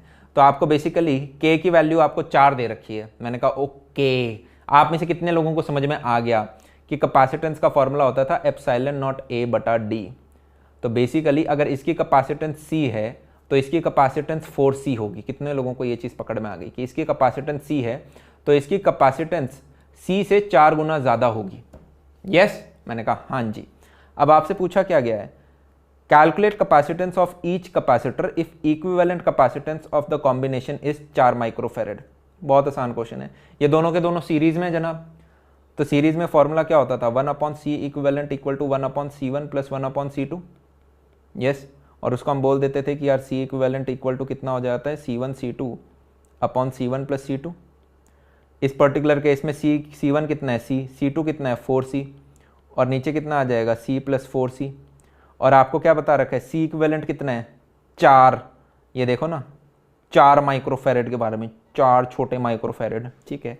तो अब इसको जब हम सॉल्व करेंगे तो मेरे को क्या मिल जाएगा, 4C बटा 5, 5 उस तरफ चला जाएगा तो C की वैल्यू मेरे पास कितनी आ जाएगी, 5 माइक्रोफेरेड के बराबर आ गई, ठीक है। 4 तो कट गए और 5 माइक्रोफेरेड। तो अगर मेरा C 5 माइक्रोफेरेड है, कितना, ये देखो ऊपर की तरफ देखो राइट कॉर्नर में, C अगर 5 माइक्रोफेरेड है तो दूसरा वाला 20 हो जाएगा, 4 × 5, ठीक है। तो वही लिख रखा है यार यहाँ पे कि C मेरा 5 माइक्रोफेरेड आया और दूसरा मेरा 20 माइक्रोफेरेड आ गया। पहला प्रश्न डन। सेकंड क्या है, calculate the potential difference between the plates X and Y। X और Y के बीच में पोटेंशियल डिफरेंस बताएं कितना है। देखो बड़ा आसान है, इन्होंने 15 वोल्ट तो दे ही रखा है, आपको क्या करना है, आपको ये देखना है इसके अक्रॉस कितना पोटेंशियल डिफरेंस है, इसके अक्रॉस कितना पोटेंशियल डिफरेंस है, और कुछ नहीं निकालना आपको। तो मैंने कहा देखो यार आसानी से निकाल सकते हैं। क्या हमें पता है चार्ज इक्वल टू CV, एक बड़ा सिंपल सा फॉर्मूला होता है। हाँ जी, अब कितना टोटल चार्ज है, देखो यार आपको C इक्विवेलेंट कितना बता रखा था, 4 माइक्रोफेरेड बता रखा है, आपको V की वैल्यू पता ही है 15 वोल्ट है। तो क्या मैं बोल सकता हूँ Q इक्वल टू CV जब आप करोगे तो 4 × 15 इक्वल टू कितना हो गया, 60 माइक्रोकूलम। तो ये तो टोटल चार्ज हो गया। इस चार्ज को आप फील कर पा रहे हो, ये कौन सा चार्ज है, ये वो चार्ज है जो यहाँ से निकला है। क्या है ये वो चार्ज है जो यहाँ से निकला है। कितना निकला है, 60 माइक्रोकूलम। और क्योंकि सीरीज में है तो क्या मैं बोल सकता हूँ इस पे भी उतना ही गया है, इस पे भी उतना ही चार्ज गया है। क्या डिफरेंस होता है सीरीज में, पोटेंशियल अलग अलग होते हैं दोनों कैपेसिटर के। हाँ जी, तो अब किस प्रकार से निकाल सकते हैं, मैंने कहा देखो बहुत आसान है, मैं बोल सकता हूँ कि यार X के अक्रॉस जो पोटेंशियल है उसको Vx बोल दें, और Y के अक्रॉस जो है उसको Vy बोल दें। तो क्या मैं बोल सकता हूँ Vx इक्वल टू Q/Cx होगा। हाँ जी बोल सकते हैं। चार्ज मेरा कितना है, वही 60। भैया 60 क्यों लिया आपने चार्ज, क्योंकि सीरीज है। अगर यहाँ से 60 निकला है तो X के अंदर भी 60 जाएगा और Y के अंदर भी 60 जा रहा होगा, हमें पता है। तो इसलिए मैंने Q की जगह क्या रखा है 60 लिखा है, और कैपेसिटेंस इसका कितना है 5 है, तो 60/5 लिख देंगे हम। सिमिलरली अगर मैं Vy की बात करूं तो that will be equal to Q/Cy। Charge कितना है वही 60, कैपेसिटेंस ऑफ Y कितना है 20, तो ये तो आ गया आपका 3 वोल्ट और ऊपर वाला आपका आ गया 12 वोल्ट। क्या चीज़ हमें समझ में आ गई? आई होप हमारा ये प्रीवियस ईयर क्वेश्चन भी हो गया। ठीक है, अब एक और प्रीवियस ईयर क्वेश्चन कर लेते हैं। ये आया था 2014 के अंदर, छोटा सा क्वेश्चन है कि इलेक्ट्रिक फील्ड इन, शक्ल से मत डरना बहुत लल्लू है, electric field inside a parallel plate capacitor is E। एक पैरेलल प्लेट कैपेसिटर हमने ले लिया और उसके बीच में इलेक्ट्रिक फील्ड आपको E बता रहा है, मतलब ये कुछ ऐसा पॉजिटिव प्लेट रहा होगा, ये कुछ यहाँ पे नेगेटिव प्लेट रहा होगा, और ये इलेक्ट्रिक फील्ड E बता दिया। Find the amount of work done in moving a charge Q over a close loop rectangle ABCD। एक चार्ज को मैंने पकड़ा, उसको इस तरफ लेके गया, फिर नीचे लेके गया, फिर इधर लेके गया, फिर ऊपर वापस वहीं लाके छोड़ दिया। कितना वर्क डन करना पड़ा? क्या मैं बोल सकता हूं electrostatic forces are conservative in nature. ठीक है, तो अगर आपने जिस पॉइंट से स्टार्ट किया उसी पॉइंट पे आप खत्म हो गए तो आपके डिस्प्लेसमेंट कुछ हुई नहीं, आपका वर्क डन कितना हो गया? नील बटा सन्नाटा, 0। प्रश्न खत्म। ठीक है, तो हम क्लास 11th में थे, तो हम मैकेनिक्स पढ़ रहे थे, वर्क पावर एनर्जी। तो वर्क पावर एनर्जी में हमारे भाई फिजिक्स टीचर ने हमें एग्जांपल बताया कि बेटा तुम पूरे दिन में कोई काम नहीं करते, क्यों? क्योंकि तुम अपने घर से निकले, तुम बस पकड़ी, स्कूल पहुंचे, पूरा काम किया, उसके बाद वापस उसी रास्ते से पहुंच के अपने घर में बेड पे जाके बैठ गए, तो आपका डिस्प्लेसमेंट हुआ 0, तो वर्क डन 0। और हम भाई छोटे बच्चे ऐसे यूँ, भाई साहब क्या ही पता चल गया, पहली बार 11th क्लास में दिमाग खुल गया, ओ हो। ठीक है, net capacitance of 3 identical capacitors. ठीक है, कह रहा है, क्या कह रहा है? वैसे एग्जामिनर को हमेशा हम कह रहा है क्यों बोलते हैं, कह रही हैं क्यों नहीं बोलते? Net capacitance of 3 identical capacitors, कौन कहता है फिजिक्स पढ़ के दिमाग नहीं खुलता? खुलता है। Net capacitance of 3 identical capacitors in series is 3 microfarad. क्या कह रहा है? क्या कह रही हैं ये कह रही हैं, मोदी जी दिख रहे हैं साथ में, 3 कैपेसिटर हैं आपके, इन तीनों को सीरीज में लगा रखा है, बहुत बढ़िया, और इन तीनों का C इक्विवेलेंट जो है वो 3 माइक्रोफैरेड के बराबर है, और ये तीनों आइडेंटिकल हैं, मतलब this is also C, this is also C, this is also C। तो आप क्या करने वाले हो basically? 1/C equivalent is equal to 1/C plus 1/C plus 1/C is equal to 3/C। तो C equivalent equal to C/3। ठीक है, ये C/3 हमारे पास आ गया, तो मैं बोल सकता हूं okay this is 3, this is C/3, so C is equal to 9। ठीक है, तो कैपेसिटेंस मेरे पास आ गया 9 माइक्रोफैरेड, तो एक अकेले का 9 माइक्रोफैरेड आ चुका है, ये हमें समझ में आ गया। क्या पूछ रहा है? What will be their net capacitance if connected in parallel? अगर पैरेलल लगा दें तो क्या होगा? बहुत ही लल्लू क्वेश्चन, बहुत ही लल्लू क्वेश्चन। इससे गंदे वाले तो हमने अभी, मेरे को लग रहा है सबसे मुश्किल वाले हमने पहले ही कर लिया। तो 9 9 9, ठीक है, तो C इक्विवेलेंट कितना आ गया? 9 + 9 + 9, क्योंकि हमें पता है C1 + C2 + C3 होता है पैरेलल के अंदर, which is equal to 27 microfarad. भाई समय देखना पड़ता है, 30 मिनट में बंद हो जाएगा। ठीक है, पता चला मैं आगे पढ़ाता जा रहा हूं। अब find the ratio of energy stored in the 2 configurations if they are both connected to the same source. अरे यार, ये कह रहा है रेशियो ऑफ एनर्जी बता दो in the configuration if they are both connected to the same source. Same source का मतलब समझ रहे हो क्या बोल रहा है? सेम सोर्स का मतलब है कि आपकी बैटरी सेम है। अब एनर्जी का फॉर्मूला क्या होता है देखिए जनाब, तो मेरा सोर्स तो सेम है, अब एनर्जी का फॉर्मूला होता है क्या? Half CV²। तो जब ये सीरीज में है, अब आपका V तो सेम है क्योंकि सेम सोर्स बोल दिया सीरीज और पैरेलल में, तो बेसिकली कैपेसिटेंस ही देखना है। अब कैपेसिटेंस सीरीज में कितना था इक्विवेलेंट में? C इक्विवेलेंट कितना आया था मेरा? अजी आया था 3 माइक्रोफैरेड के बराबर, और जो पैरेलल है, पैरेलल में मेरा C इक्विवेलेंट कितना आया था? ये जनाब आया था 27 माइक्रोफैरेड के बराबर। तो बेसिकली अगर मेरे को energy in series upon energy in parallel निकालना है, तो मैं सीधा यही बोल दूंगा, अरे बेटा V² तो कॉमन है, 1/2 भी कॉमन है, एक तरह से 3/27 विच इज इक्वल टू 1/9 का रेशियो आ जाएगा। चीज समझ में आ गई हमें? हाँ जी भैया आ गई, बहुत ही बढ़िया। तो अब यार हम एक और प्रीवियस ईयर क्वेश्चन देख लेते हैं, और ये प्रीवियस ईयर क्वेश्चन के बाद यार हम कुछ एमसीक्यूज कर रहे होंगे, 1 मार्कर, कुछ असर्शन रीजनिंग के क्वेश्चन होंगे, कुछ केस स्टडीज होंगे जिन्हें हम देख रहे होंगे। और एक चीज यार, जब भी आपका कोई भी चैप्टर का पार्ट 1 आ रहा होगा उसमें नंबर ऑफ क्वेश्चंस आपको हमेशा कम दिखेंगे। क्यों? क्योंकि सारे एमसीक्यू, असर्शन रीजनिंग वगैरह ये लास्ट में कराए जाते हैं। प्रीवियस ईयर क्वेश्चंस भी फर्स्ट पार्ट में भी होंगे, पर सेकंड थर्ड पार्ट आखिर के पार्ट में आपको ज्यादा दिख रहे होंगे। ठीक है, तो चलिए जनाब शुरुआत करते हैं। अ parallel plate capacitor is charge by a battery. ठीक है, एक कैपेसिटर है जिसे बैटरी से चार्ज किया हमने। After some time the battery is disconnected and a dielectric slab with its thickness equal to the plate separation is inserted between the plates। क्या कहा जा रहा है? ये वही कहानी है यार कि पहले तो एक कैपेसिटर था, वो इनिशियली अनचार्ज था, तो उसको एक बैटरी लगा के चार्ज कर दिया। उसके बाद क्या किया, जब वो चार्ज हो गया फिर उसकी बैटरी हटा दी गई। बैटरी हटा दी तो क्या मैं बोल सकता हूँ, अब वो अपने आप में एक आइसोलेटेड कैपेसिटर बन चुका है। और जब ये आइसोलेटेड है तो इसका बेसिकली जो चार्ज है वो कंजर्व्ड रहेगा। अब इसके अंदर किसी ने क्या करा, एक डाइलेक्ट्रिक घुसा दिया। क्या घुसा दिया? एक डाइलेक्ट्रिक घुसा दिया। अब आपसे कुछ प्रश्न पूछे जा रहे हैं। क्या? पहला, how will first the capacitance of the capacitor, second potential difference between the plates, third energy stored in the capacitor will be affected. अब बड़ा आसान सा है यार, देखो क्या मैं बोल सकता हूं, आपने बीच में डाइलेक्ट्रिक डाल दिया, को कैपेसिटेंस बढ़ जाती थी, तो जो मेरी कैपेसिटेंस है वो बढ़ जाएगी। कितनी? k टाइम्स बढ़ जाएगी। तो my new capacitance this will be equal to nothing but k times my old capacitance. वो यहाँ पे लिख रखा है। क्या चीज सेम रहेगी? मैंने कहा यार आइसोलेटेड सिस्टम है, आइसोलेटेड सिस्टम में मेरा चार्ज हमेशा सेम रहेगा। तो अगर डाइलेक्ट्रिक डालने से पहले चार्ज क्यू था तो डाइलेक्ट्रिक के बाद भी चार्ज क्यू ही रहेगा। तो मैंने कहा okay, Q is equal to C V होता है, राइट। अब ये जो क्यू नया है वो अभी भी क्यू है, ये C की जगह तो क्या आ चुका है, KC आ चुका है, कैपेसिटेंस K टाइम हो गया। आप में से कितने लोगों को फील आ रहा है ये मेरा V बटा K बन जाएगा? V बटा K बनना ही पड़ेगा। क्यों? क्योंकि Q तो मेरा सेम है, तभी ये K और K कट पाएंगे। तो क्या मैं बोल सकता हूं जो मेरा पोटेंशियल है वो K टाइम्स कम हो जाएगा। और ये तो हमने डेरिवेशन के दौरान जब मैं आपको डाइलेक्ट्रिक पढ़ा रहा था तब भी मैंने बताया था, पोटेंशियल K टाइम्स कम हो जाएगा, कैपेसिटेंस होता है वो K टाइम्स आपका बढ़ जाता है।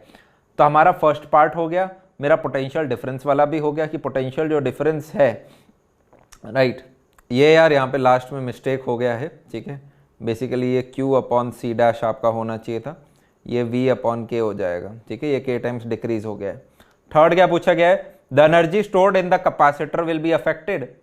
क्या एनर्जी को फर्क पड़ेगा? मैंने कहा दिखा लो एनर्जी के फॉर्मूले। क्या मैं बोल सकता हूँ Q² बटा 2C होता है। अब Q तो बदलेगा नहीं, Q तो एज इट इज रहेगा। C मेरा क्या हो गया है? C मेरा K टाइम्स हो गया है। तो क्या मैं बोल दूं एनर्जी डिक्रीज हो गई बेसिकली? यस और नो? बेसिकली पहले एनर्जी E थी, अब E बटा K हो चुकी है, तो एनर्जी भी मेरी डिक्रीज हुई है। E बटा K क्यों लिखी है? क्योंकि पहले मेरी एनर्जी थी क्या, Q² बटा 2C, अब कितनी है, इंटू 1 अपॉन K और करना पड़ेगा आपको। आई होप हमें ये बेसिक चीजें समझ में आ रही होंगी, राइट। अब यार हमारे सीधे आ जाएंगे 1 मार्कर क्वेश्चंस। अब ये 1 मार्कर करने से पहले हमारी 2 एनसीईआरटी के बैक एक्सरसाइज के क्वेश्चन मैं आपको कराना चाहता हूं। ये बैक एक्सरसाइज के क्वेश्चन हैं, पहला तो है आपका सिलेंड्रिकल कैपेसिटर क्या होते हैं, और फिर एक है आपका कोसेंट्रिक कैपेसिटर का एक क्वेश्चन है। तो ये एनसीईआरटी बैक एक्सरसाइज का 29वां क्वेश्चन है। क्या spherical capacitor consist of 2 concentric spherical conductors held in the position by suitable concentric, डरना नहीं है। Show the capacitance of a spherical capacitor is given by C equal to 4 pi epsilon naught this blah blah blah, where R1 R2 are the radii of outer and inner spheres respectively। भैया क्या है, बहुत डर लग रहा है इस चीज से। देखो अभी बता देते हैं क्या है, कुछ नहीं है। क्या कह रहा है ये कह रहा है कि यार एक तो आपके पास एक आउटर शेल है, एक आपके पास एक इनर शेल है। 2 शेल हो सकते हैं कंसेंट्रिक स्केल्स, ठीक है। आपने स्फेरिकल कंडक्टर पढ़ा था ना यार, वैसे स्फेरिकल कंडक्टर के बारे में आपने क्या पढ़ा था कि यार इसकी कैपेसिटेंस क्या होती है, अगर याद आ रही हो 4 पाई एप्सिलॉन नॉट आर। ये डेरिवेशन याद है? बस ऐसे ही पूछ रहा हूँ आपसे, इस वाले क्वेश्चन में कोई इस्तेमाल नहीं है इसका, ठीक है, बस ऐसे ही पूछ रहे हैं। अब आपसे जो 29वां क्वेश्चन पूछा गया है, इसमें यार आपको क्या पूछा कहा है कि यार इसका कैपेसिटेंस निकालो क्या है। बेसिकली ये 2 आपको कंसेंट्रिक स्फेयर्स दे दिए, अब इस सिस्टम का बताओ कैपेसिटेंस क्या होगा। जैसे आपने दो पैरेलल प्लेट ली थी, इसकी कैपेसिटेंस क्या निकाली थी, एप्सिलॉन नॉट ए बटा डी निकाली थी। उसी प्रकार से अब कह रहे हैं यार इसको आप मान लो कि ये कंडक्टर 1 है, बाहर वाले को आप मान लो कंडक्टर 2 है, ये बीच में इसका सेंटर हो गया, तो अब बताओ इसकी कैपेसिटेंस क्या होगी। भैया कैसे निकाले, मेरे तो कुछ समझ में नहीं आ रहा। मैंने कहा यार कुछ ऐसा करते हैं, बेसिक्स पे चल जाते हैं। हमें यह पता है Q is equal to CV होता है, यस ठीक है। अब Q क्या होता है यहाँ पर, Q तो होता है यार चार्ज ऑन पॉजिटिव कंडक्टर, कि अगर ये पहला कंडक्टर है और ये दूसरा कंडक्टर है, मान लो कुछ भी ले सकते हो, मैंने इस अंदर वाले पे चार्ज मान लिया कि +Q है, इसके ऊपर कुछ +Q चार्ज मान लो कि अंदर वाला तो मान लो मेरा पॉजिटिव कंडक्टर हो गया, और कितना चार्ज है इसके ऊपर, Q है। तो अगर इस पे Q है तो वाया इंडक्टेंस दूसरे वाले पे क्या होनी चाहिए, -Q, तभी तो कैपेसिटर होगा। कैपेसिटर में एक पे +Q तो दूसरे पे -Q, तो मैंने कहा मान लो बाहर वाले के ऊपर माइनस कैपेसिटेंस है, मान सकते हैं, माइनस चार्ज है, सॉरी कितना, -Q के बराबर। मैंने कहा ओके ये चीज समझ में आ गई मेरे। ओके तो क्या मैं बोल सकता हूं चार्ज की वैल्यू तो मेरे पास है ही, मेरे को निकालना क्या है, कैपेसिटेंस निकालना है। कहीं से अगर मैं V निकाल दूं तो मेरा काम हो जाएगा, और V अपने आप में क्या होता था, पोटेंशियल डिफरेंस। पोटेंशियल डिफरेंस किसके बीच का, दोनों कंडक्टर्स के बीच में। कौन से दोनों कंडक्टर, अंदर वाला और बाहर वाला। तो मुझे ये वाला डेल्टा V निकालना है। कैसे निकाल लूं, मैंने कहा निकालने का प्रयत्न कर सकते हैं भाई, कैसे नहीं कर सकते। अब इस पॉइंट को A बोल दूं और इस पॉइंट को B बोल दूं, कोई दिक्कत तो नहीं है, कोई दिक्कत नहीं है। तो मैंने कहा ठीक है जी, इस पॉइंट को, अरे पेन कहाँ गया, इस पॉइंट को A बोल देते हैं, इस पॉइंट को B बोल देते हैं। तो क्या मैं बोल सकता हूँ what is the potential at A। अब यार मुझे ये बताओ, आप में से कितने लोगों को ये फॉर्मूला याद है कि अगर मेरे पास एक स्फेरिकल कंडक्टर है जिसके बीच में अगर कुछ चार्ज Q पड़ा है, ठीक है, तो इसके ऊपर पोटेंशियल क्या होता था, KQ बटा R होता था, इससे R डिस्टेंस दूर, ये चीज़ पता है ना, यस।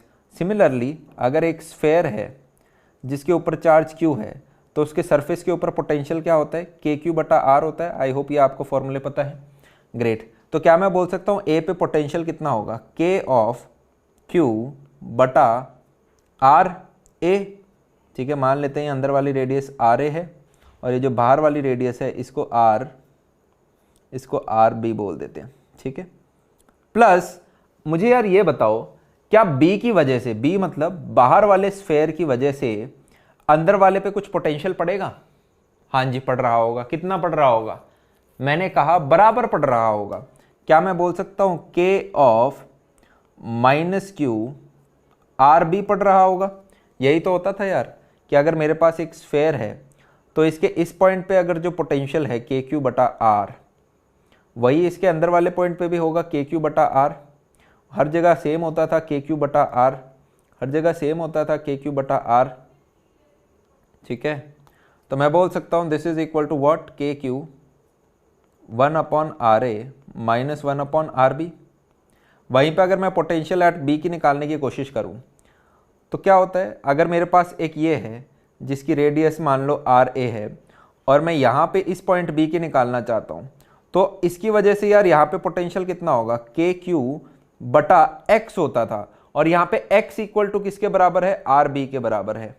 तो क्या मैं बोल सकता हूँ पोटेंशियल एट B अंदर वाले स्फेयर की वजह से कितना पोटेंशियल पड़ रहा है इस पॉइंट पे, इस पे पड़ रहा है KQ बटा RB। तो मैं बोल दूंगा KQ बटा RB प्लस जो बाहर वाला खुद है उसकी वजह से भी तो पोटेंशियल पड़ ही रहा था। कितना पड़ रहा था, मैं बोल सकता हूं K minus Q upon RB।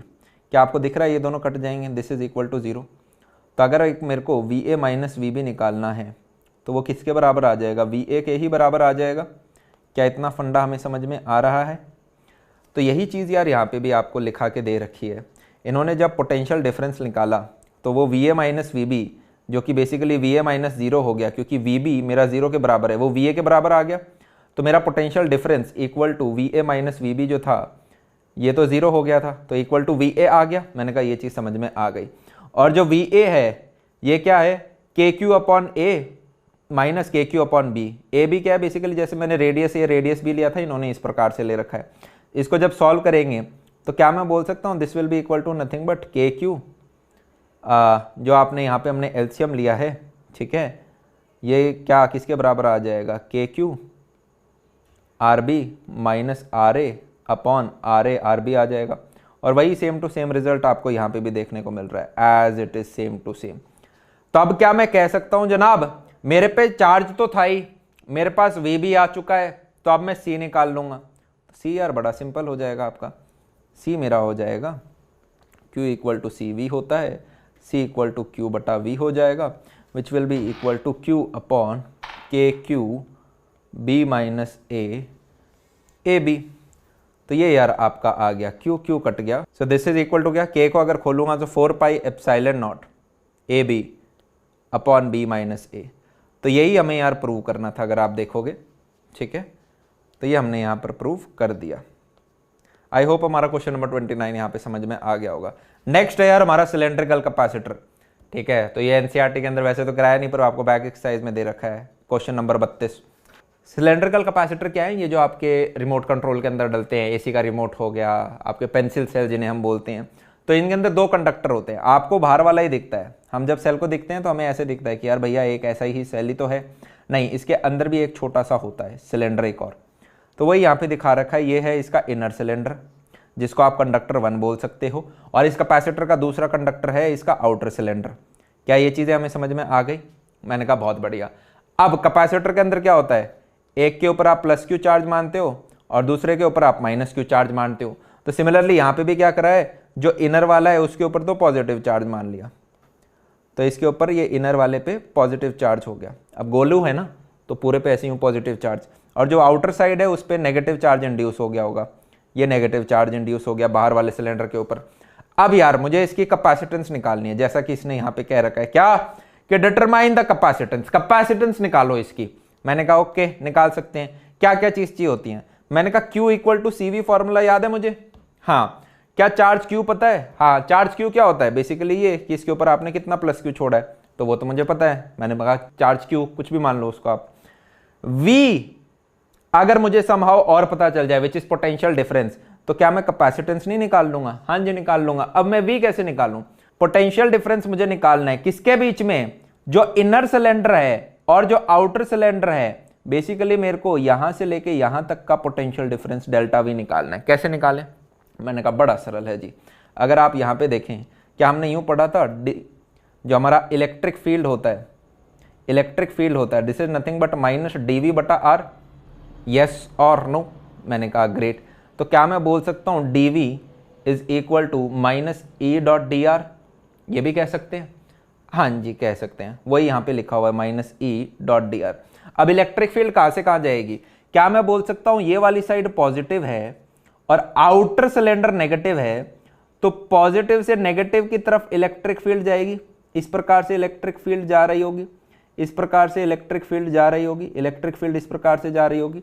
अगर मैं राइट साइड में देखूं तो इलेक्ट्रिक फील्ड ऐसे जा रही है, तो इलेक्ट्रिक फील्ड की डायरेक्शन हो गई। अगर मैं डी आर देखूं, डी आर क्या है, ये रहा डी आर, छोटा सा डिस्टेंस, छोटा सा डिस्टेंस इनर सरफेस से, इनर सिलेंडर से आउटर सिलेंडर तक जब मैं जा रहा हूं, तो छोटा छोटा जो डिस्टेंस चल रहा हूं उसको मैंने डी आर बोल दिया। अब यार यहां पे हम ये वाला फॉर्मूला क्यों यूज कर रहे हैं, बेसिकली मैं डी आर, छोटा छोटा डी आर की बात क्या कर रहा हूं, एक बार मैं पूरा ले लेता हूं ना, एक बार मैं पूरा क्यों नहीं ले रहा? मान लो ये बी है, अंदर वाला ए है, तो ये बीच वाले को मैं बी माइनस ए सीधा क्यों नहीं ले रहा? मैं सीधा इसलिए नहीं ले रहा क्योंकि यार जो मेरी इलेक्ट्रिक फील्ड है ये हर पॉइंट पे बदलती जा रही है। क्यों बदलती जा रही है? अगर आपको फॉर्मूला याद आ रहा हो इलेक्ट्रिक फील्ड का, तो हमने निकाला था सिलेंडर की वजह से, ये आया था हमारा lambda upon 2 pi epsilon naught r, chapter number 1 याद है, और ये आर के ऊपर डिपेंडेंट आता था। तो मैं सीधा बी माइनस ए नहीं लिख सकता, वरना तो गलत हो जाएगा, क्योंकि पूरे रास्ते के दौरान सेम इलेक्ट्रिक फील्ड नहीं थी। जैसे जैसे आपका सेंटर से ये आर डिस्टेंस बदलता जा रहा है, बदलता जा रहा है, बदलता जा रहा है, उस प्रकार से इलेक्ट्रिक फील्ड बदलती जा रही है। तो मैं एक बार में छोटा सा डी आर लूंगा, छोटे से डी आर को कंसिडर करूंगा, छोटे छोटे डी आर को, तो इसलिए हमें इंटीग्रेट करना पड़ेगा इस प्रश्न के अंदर। तो क्या मैं बोल सकता हूं, वो जो मेरा dv equal to minus E dot d r था, इलेक्ट्रिक फील्ड भी इसी डायरेक्शन में, डी आर भी इस डायरेक्शन में, तो cos 0 यहां पे लिख दिया हमने। तो इलेक्ट्रिक फील्ड की जगह सब्स्टिट्यूट कर दिया lambda upon 2 pi epsilon naught r, d r यहाँ पे था ही। अब जब मैं इंटीग्रेट करूंगा दोनों तरफ, तो क्या मैं बोल सकता हूँ ये वाली टर्म तो कांस्टेंट है, इसको बाहर निकाल लो, और इसके इंटीग्रेशन पड़ जाएगा, इसके इंटीग्रेशन पड़ जाएगा, कहां से कहां तक? आपकी जो रेडियस है बी से लेके ए तक। तो ये यार क्या आएगा, डी आर बटा आर का जब आप इंटीग्रेट करोगे तो आपको लॉग मिल जाएगा। लॉग के अंदर आप लिमिट डाल दोगे दोबारा बी से लेके ए, सिंपल मैथमेटिक्स है, ये आपका ln b बटा ए आ जाएगा यहाँ के ऊपर। तो अब आपने पोटेंशियल डिफरेंस निकाल लिया। तो आपको चार्ज पता है, आपको पोटेंशियल पता है, क्या हम कैपेसिटेंस नहीं निकाल लेंगे? निकाल लेंगे। तो वही यहाँ पे किया है, कैपेसिटेंस इक्वल टू क्यू बटा V which is equal to nothing but, भैया ये चार्ज को लैम्डा एल कैसे लिख दिया? अब लैम्डा एल कैसे लिख दिया? लैम्डा क्या है यार आपका? लैम्डा क्या है आपका? लैम्डा है आपका डेंसिटी, ठीक है, और डेंसिटी इंटू एल हो गई इसकी लेंथ। तो वही आपको लिख रखा है कि टोटल कितना हो गया, लैम्डा एल इसका चार्ज हो गया, और नीचे ये जो पोटेंशियल वाली पूरी चीज़ है डिनोमिनेटर में आपको दे रखी है। आई होप हमें ये सारी बेसिक सिंपल चीज़ें समझ में आ रही होंगी। तो एनसीईआरटी के 2 अच्छे क्वेश्चन मुझे लगे जो कि पीवाईक्यू में आ सकते हैं आने वाले सालों में, तो वो मैंने यहाँ पे आपको करवा दिए हैं। अब जल्दी से यार कुछ 1 मार्कर्स मैं आपको करा देता हूँ यहाँ पे। पहला क्या है, एक पॉइंट चार्ज है क्यू, ठीक है, प्लेस्ड एट ओ। बेसिकली इस यहाँ पर मैंने एक चार्ज क्यू रख दिया है, ये एक पॉइंट है ए, ये एक पॉइंट है बी। आपसे पूछा जा रहा है पहला क्या, कि अगर चार्ज क्यू वो पॉजिटिव है, मतलब अगर मैं यहाँ पे पॉजिटिव चार्ज क्यू रखता हूँ तो क्या potential A and potential B के बीच में क्या होगा? ऑब्वियस है ना, potential at A will be greater than potential at B. क्यों? क्योंकि हमें पता है कि यार के क्यू बटा आर हमारा फॉर्मूला होता है, राइट। तो के क्यू बटा आर ए अगर हम देखेंगे, ठीक है, आर ए छोटा है तो देयरफॉर दिस विल बी बड़ा देन के क्यू बटा आर बी। चीज़ समझ में आ रही है? क्यों? क्योंकि वो r A is less than r B. I hope हमें ये चीज़ तो समझ में आई गई होगी। सेकंड पार्ट क्या कह रहा है, अगर नेगेटिव हुआ, अगर यहाँ पे नेगेटिव चार्ज हुआ तब तो यार उल्टा ही सीन हो जाएगा। उल्टा सीन क्या होगा, फिर यहाँ पे हो जाएगा के ऑफ माइनस क्यू बटा आर ए, और दूसरी तरफ हो जाएगा के ऑफ माइनस क्यू बटा आर बी। अब क्योंकि नेगेटिव साइन आ गया तो इसलिए परिस्थिति बदल जाएगी। तो पहले पार्ट का आंसर है V A will be greater than V B. जैसे ही हमारा नेगेटिव हुआ तब हम बोल सकते हैं V A will be less than V B. I hope ये इस प्रश्न समझ में आ गया होगा, इसमें ज़्यादा कुछ बताने वाली बात है नहीं। साथ में इनके नीचे डिटेल्ड आंसर्स भी अगर आप चाहें तो इन्हें देख सकते हैं, स्क्रीन को पॉज करके, वही सेम कहानी है जो मैंने आपको बताई है। क्वेश्चन नंबर 2 क्या है, does the charge given to a metallic sphere depend on whether it is hollow और सॉलिड। ये कह रहा है कि कोई भी मेटालिक स्फीयर होता है, कोई भी मेटालिक, रैंडम मैंने शेप ले ली, ठीक है, does the charge given to a metallic sphere depend on the whether it is hollow या सॉलिड। क्या वो हॉलो है या सॉलिड है, इस पर डिपेंड करता है कि उसके ऊपर कितना चार्ज होगा? नहीं जी, ये इस पर कोई चार्ज नहीं करता। क्यों? Because the charge resides only on the surface of the conductor. आप जब भी कोई मेटालिक बॉडी लेते हैं, आप जब भी कोई मेटालिक बॉडी लेते हैं, हमेशा चार्ज उसके सरफेस पे आपको मिलेगा, उसके अंदर आपको चार्ज नहीं मिल रहा होगा। क्यों नहीं मिलेगा, इसके ऊपर मैं एक सिंपल सा एक्सप्लेनेशन भी बताता हूं। जब हम डाइलेक्ट्रिक पढ़ रहे थे, आप में से किसी के दिमाग में ये आया कि भैया कंडक्टर का डाइलेक्ट्रिक क्या होता है? कंडक्टर का डाइलेक्ट्रिक कांस्टेंट की वैल्यू क्या होती है? जैसे कि वैक्यूम की जब हम बात कर रहे थे तो हम बोलते थे वैक्यूम का डाइलेक्ट्रिक कांस्टेंट होता है 1, तभी हम एप्सिलॉन नॉट लिख देते हैं। ग्लास है तो ग्लास का हो जाता है 9, तो वो 9 टाइम्स एप्सिलॉन नॉट हो जाता है। उसी प्रकार से अगर कोई कंडक्टर हो गया तो कंडक्टर का यार के होता है इन्फिनिटी, ठीक है। बेसिकली होता क्या, मैं आपको समझाने का प्रयत्न करता हूं। कंडक्टर क्या होता है, जिसमें फ्री इलेक्ट्रॉन्स होते हैं। फ्री इलेक्ट्रॉन्स मतलब जो इजीली मूव कर सकते हैं पूरे इलेक्ट्रॉन में, ठीक है, तभी बिजली भी उसमें से पास हो जाती है, क्योंकि इलेक्ट्रॉन सारे एक तरफ भागने लग जाते हैं जैसे ही हम पोटेंशियल डिफरेंस देते हैं। तो क्या मैं बोलूं, अगर मैं इधर से इलेक्ट्रिक फील्ड देके मार रहा था, इलेक्ट्रिक फील्ड, ये ब्लू वाली इलेक्ट्रिक फील्ड है, तो इलेक्ट्रिक फील्ड क्या होती है यार, कुछ इस प्रकार से जा रही हैं। तो क्या मैं बोल सकता हूं, इसको देख के सारे इलेक्ट्रॉन, अगर कोई यहाँ पे इलेक्ट्रॉन है और इसके ऊपर इलेक्ट्रिक फील्ड इस तरफ पड़ती है, तो इलेक्ट्रॉन तो ऑपोजिट डायरेक्शन में भाग जाएगा ना, उस पर उल्टी डायरेक्शन में फोर्स लगेगा। F इक्वल टू कितना, QE के बराबर, जहाँ पे चार्ज E हो जाएगा, इलेक्ट्रिक फील्ड E हो जाएगी, उल्टी डायरेक्शन में भागेगा। तो उसकी वजह से यहाँ पे लेफ्ट में सारा नेगेटिव चार्ज एक्यूमुलेट हो जाएगा, क्योंकि लेफ्ट में सारा नेगेटिव हो गया तो राइट साइड में रिलेटिवली पॉजिटिव चार्ज इकट्ठा हो गया। चीज समझ में आए, नेगेटिव सारा इस तरफ भाग गया तो दूसरी तरफ अपने आप पॉजिटिव हो गई। अब क्या आप देख रहे हो, इंटरनली एक इलेक्ट्रिक फील्ड अब आ जाएगी, कंडक्टर के अंदर एक इलेक्ट्रिक फील्ड आ जाएगी पॉजिटिव से नेगेटिव की तरफ, जिसको मैं ई इंटरनल बोल सकता हूं। और ये जो ई इंटरनल होगी ये बराबर स्ट्रांग होगी जितनी ई एक्सटर्नल थी, जितनी ये आपकी एक्सटर्नल इलेक्ट्रिक फील्ड थी।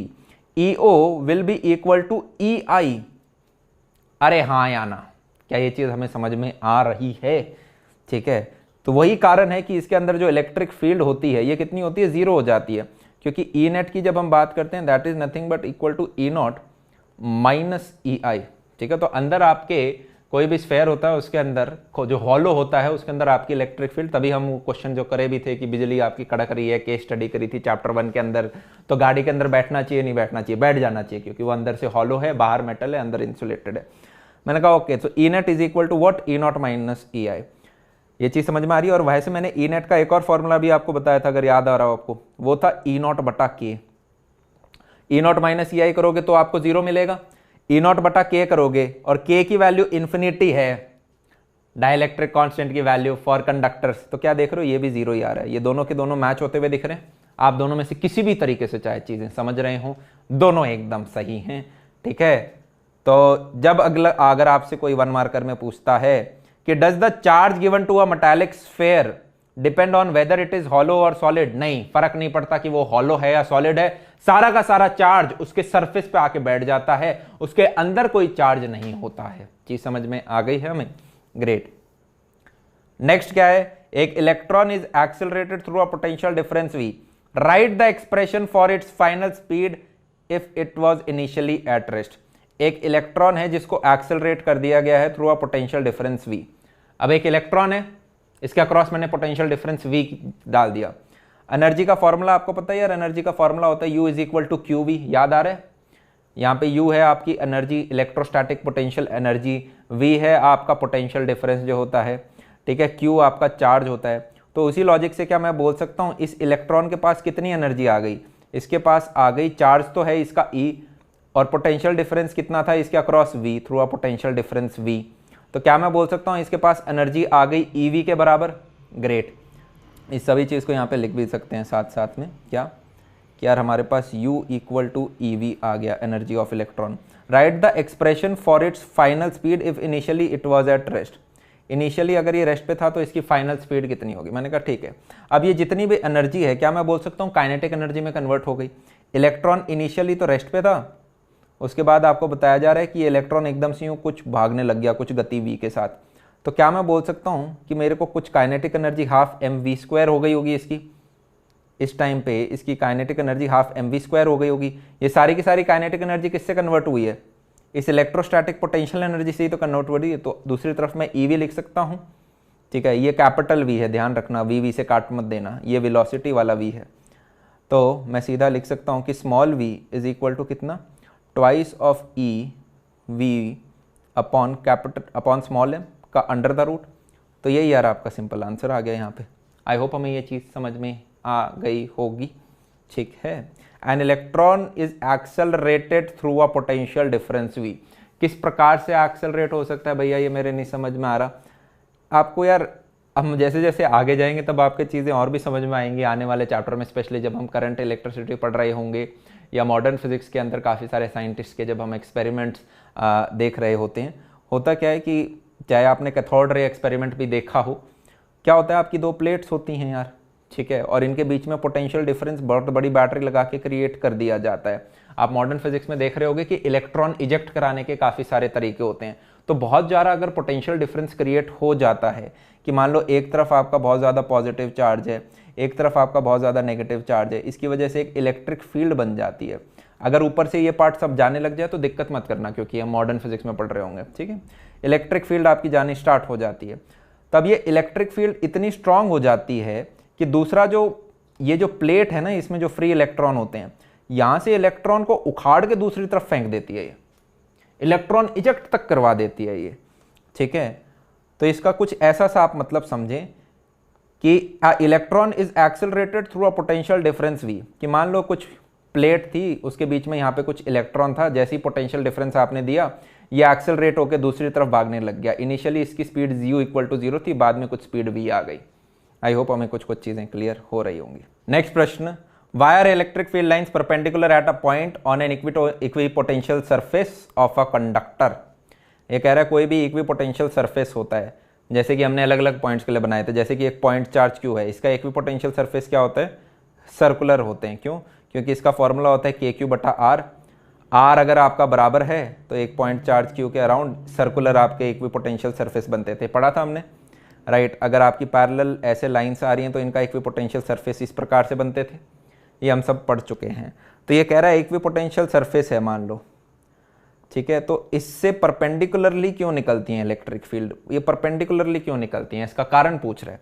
इसका सिंपल सा कारण है यार, ऊपर नोट्स में भी मैंने दे रखा था, मेंशन कर रखा था। आप यूँ समझ सकते हो कि जैसे यहाँ पे इन्होंने डायग्राम बना रखा है, बहुत बढ़िया। अब ये इलेक्ट्रिक फील्ड ऐसे जा रही है, परपेंडिकुलरली है। एक सेकंड के लिए क्या मैं एज्यूम कर लूँ इसको मिटा के कि ये परपेंडिकुलरली नहीं निकल रही, कुछ ऐसे निकल रही है, तो इसको क्या मैं इसके कॉम्पोनेंट में तोड़ सकता हूँ। एक तो हो गया इसका ये वाला कॉम्पोनेंट, ठीक है, और एक हो जाएगा इसका ये कंपोनेंट। मान लेते हैं इसको EX बोल देते हैं, इसको EY कंपोनेंट बोल देते हैं। अब क्या आपको समझ में आ रहा है, मैंने आपको एक बेसिक चीज़ बताई थी कि इलेक्ट्रिक फील्ड की डायरेक्शन में पोटेंशियल ड्रॉप होता है। ये हमारा इस एक्सप्रेशन से भी आया था, E = -dV/Δr, याद आ रहा है आपको? यस, कि इलेक्ट्रिक फील्ड की डायरेक्शन में पोटेंशियल ड्रॉप होता है। तो अगर मैं यहाँ पे देखूंगा, अगर मैं हॉरिजॉन्टल कंपोनेंट इसका एग्जिस्ट अगर करता होता तो इस डायरेक्शन में मैं जैसे ही दाता पोटेंशियल ड्रॉप होता, और अगर पोटेंशियल ड्रॉप होता तो क्या मैं बोल सकता हूँ यहां अगर ये पॉइंट A है and this is point B, so then potential at A should be greater than potential at B। Yes, और अगर ये चीज हो गई तो इक्विपोटेंशियल क्या हुआ? इक्विपोटेंशियल तो हुआ ही नहीं, A और B पे तो सेम पोटेंशियल है, तभी इक्विपोटेंशियल कहते हैं। और अगर मेरा EX एग्जिस्ट करता है तो इलेक्ट्रिक फील्ड की डायरेक्शन में पोटेंशियल ड्रॉप होगा, तो मुझे पता है A का potential will be greater then B का पोटेंशियल। चीज समझ में आ रही है? कॉन्ट्राडिक्ट हो रहा है यहाँ पे। तो देयरफॉर EX एग्जिस्ट ही नहीं करता है, सिर्फ सीधा EY करता है, परपेंडिकुलरली आपकी ये चीज निकल जाती है। आई होप ये 1 मार्कर क्लियर हो गया होगा। नेक्स्ट क्वेश्चन क्या कह रहा है कि एक यहाँ पर आपने पॉजिटिव चार्ज Q रख दिया है, ठीक है। What is the work done in taking another small charge plus Q, यहाँ पे एक स्मॉल प्लस Q चार्ज है, उसको A to B एंड फिर B to C। अगर A to B लेके जाते हैं, मान लो इसमें वर्क डन W1 हो रहा है, और B to C लेके जाता हूँ, इसमें वर्क डन W2 हो रहा है। तो आपसे पूछ रहा है which one of the following is correct. याद रखना इलेक्ट्रोस्टैटिक फोर्स क्या है, एक अपना कंजर्वेटिव फोर्स है, ठीक है। अब आपको यार यहाँ पे ये देखना है कि यहाँ पर प्लस Q चार्ज है, उसके बाद ये गोला बना रखा है, potential at A, potential at B and potential at C। क्या मैं बोल सकता हूँ potential at A minus potential at B जो है वो सेम है as potential at B minus potential at C? दोबारा ध्यान से सोचें, potential at A minus potential at B, इन दोनों के बीच में जो पोटेंशियल डिफरेंस है वो सेम है एज जो इन दोनों के बीच में पोटेंशियल डिफरेंस है। यस, अगर वो चीज़ सही है तो मैग्नीट्यूड ऑफ वर्क डन भी सेम होगा। अरे हाँ या ना, क्या चीज़ हमें समझ में आ रही है? आई होप ये चीज़ क्लियर हो। ये सैम्पल पेपर में था क्वेश्चन, तो मैंने यहाँ पे डाल दिया इसको भी। अब पढ़ लेते हैं यार केस स्टडी के बारे में। पहले केस स्टडी क्या कह रही है, एक पेस मेकर के बारे में बात हो रही है। ये आपका यार दिल है, दिल में आपका एक पेस मेकर डाल दिया गया है। तो काफ़ी बार दिल जैसे धड़कता है, उसको एक है ना ट्रिगर इलेक्ट्रिकल सिग्नल चाहिए होते हैं। बेसिकली इलेक्ट्रिकल सिग्नल होते हैं जो ट्रिगर करता है उसे कि धड़कता रहे धड़कता रहे धड़कता रहे। अब कुछ लोगों में वो चीज़ नहीं हो पा रही होती है तो पेस मेकर लगा दिया जाता है जो कि इलेक्ट्रिकल सिग्नल दे रहा होता है। तो बेसिकली यहाँ पे एक पेस मेकर की फोटो लगा दी गई है। ये क्या करता है, it generates the electrical signal to trigger heart beats. ठीक है, अब इसके अंदर क्या होता है यार, एक तो कैपेसिटर होता है, ठीक है, वो कैपेसिटर डिस्चार्ज होता रहता है बार बार, उससे इलेक्ट्रिकल सिग्नल बनता रहता है। उसी का यहाँ पे कुछ डायग्राम बनाया गया है। अब इससे डरना नहीं है क्योंकि केस स्टडी में अभी तक ज़्यादा बनी है नहीं, तो मैंने अलग अलग किताबों से जोड़ जाड़ के खुद के कुछ बनू के बनाए हैं। और आप काफ़ी बार नोटिस करोगे केस स्टडी में ऊपर कुछ दे रखा होता है, नीचे प्रश्न कुछ अलग ही हैं। आप चाहो तो उन्हें सीधा प्रश्न सॉल्व कर सकते हैं। जैसे कि अगर आप पहला देखोगे, ये जो ए पार्ट है ये ऑलरेडी हम PYQ में कर चुके हैं। A capacitor is charge by a battery. Capacitor एक ले लूँ कि एक कैपेसिटर है, ठीक है, इसको एक बैटरी द्वारा चार्ज किया गया। मैंने कहा बैटरी द्वारा चार्ज, तो इनिशियली तो 0 चार्ज होगा कैपेसिटर पे पक्का, और चार्ज कर दिया तो अब इसके ऊपर कुछ Q चार्ज आ गया होगा। मैंने कहा ठीक है। The battery is then removed, उसके बाद बैटरी को हटा देंगे एज यूजुअल एज ऑलवेज। तो मैंने कहा ठीक है, अब ये आइसोलेट हो गया अपने आप में। And another identical अनचार्ज capacitor is connected in parallel. अब क्या करा है, इसके साथ एक और निठल्ले कैपेसिटर को जोड़ दिया गया है जिसके ऊपर 0 चार्ज था। तो अब क्या होगा, ये Q कट के तो कुछ Q1 बन जाएगा और इसके ऊपर कुछ Q2 चार्ज आ जाएगा। चीज समझ में आ गई? Such that Q is equal to Q1 plus Q2, याद आ रहा है? प्लस साथ में क्या मैं बोल सकता हूँ, ये दोनों एक दूसरे के पैरेलल हैं, तो इन दोनों के अक्रॉस पोटेंशियल डिफरेंस कुछ V डैश हो चुका होगा। यस, इस Q को मैं लिख सकता हूँ CV, ठीक है, और इसको क्या मैं लिख सकता हूँ C1 V dash plus C2 V dash. Yes, ये C इक्वल टू क्या होगा, C1 प्लस C2। मैं दोनों साइड को इक्वेट करूंगा तो मुझे क्या मिलेगा, basically V is equal to twice of V dash equal to V बटा 2। ये हमने चीज़ पहले भी करी थी। यस, अब आपसे पूछ क्या रहा है ये पूछ रहा है the total electrostatic energy of the resulting system is, कि अब यार जो अब ये सिस्टम बना है इसकी इलेक्ट्रोस्टैटिक एनर्जी कितनी है वो बताओ। क्या वो इंक्रीज होगी डिक्रीज होगी? अब बड़ा सिंपल है यार, देखो इलेक्ट्रोस्टैटिक एनर्जी हम चाहें तो इससे निकाल सकते हैं हाफ CV² से।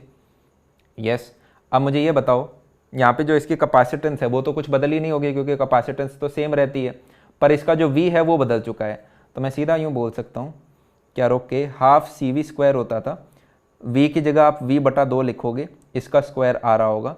सो this will be equal to, plus एक चीज़ ध्यान और, ये तो एक सिंगल कैपेसिटर का हो गया इसका, क्योंकि 2 कैपेसिटर हैं तो इसको 2 से ज़रूर मल्टीप्लाई करना, इस पूरे को 2 से ज़रूर मल्टीप्लाई करना। तो जैसे ही आपने मल्टीप्लाई किया तो मुझे क्या मिला, ये 2 से 2 काट सकता हूँ मैं, मुझे मिल गया CV²/4।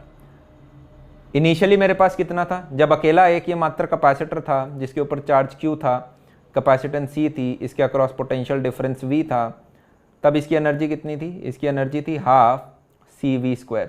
तो पहले थी CV²/2, अब हो चुकी है CV²/4। तो क्या मैं बोल सकता हूँ decreases by a factor of 2? B option हो गया। यस, ये हमने कर भी रखा है, एक सिमिलर PYQ आया था। 64 drops have a capacity C, 64 drops हैं, बूंदे हैं जिनकी कैपेसिटी C है and a potential V are combined to form a big drop. अब मुझे बताओ एक बूंद है, बूंद को 1 सेकंड के लिए आप एक कैपेसिटर की तरह देखना स्टार्ट कर दो, एक चार्ज स्टोरिंग डिवाइस की तरह।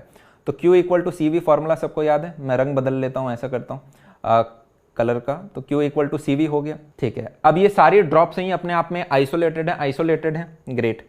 अब क्योंकि 64 ड्रॉप्स हैं तो क्या मैं बोल सकता हूँ जब इन सबको कंबाइन कर दिया होगा to form a big drop, the charge on the small drop, अगर स्मॉल Q है, ये कह रहा है charge on the small drop is अगर Q, ठीक है, then the charge on the big drop will be, मैंने कहा क्योंकि 64 स्मॉल ड्रॉप्स थी उन सबको मैं जोड़ दूंगा तो सीधा 64Q।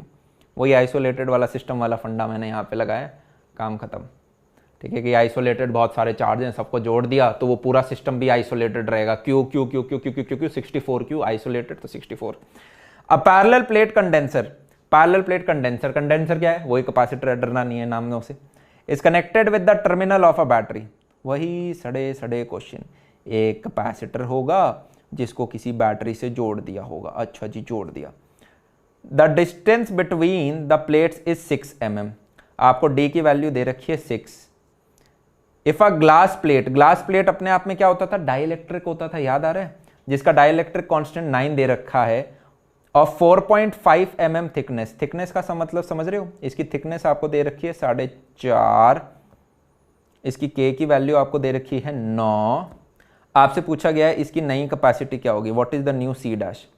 बड़ा सिंपल नहीं है, इसका हमने फॉर्मूला निकाला था, अगर आपको याद आ रहा हो, कैपेसिटेंस का हमने फॉर्मूला निकाला था डिराइव करके, ε0A D - T + T/K था।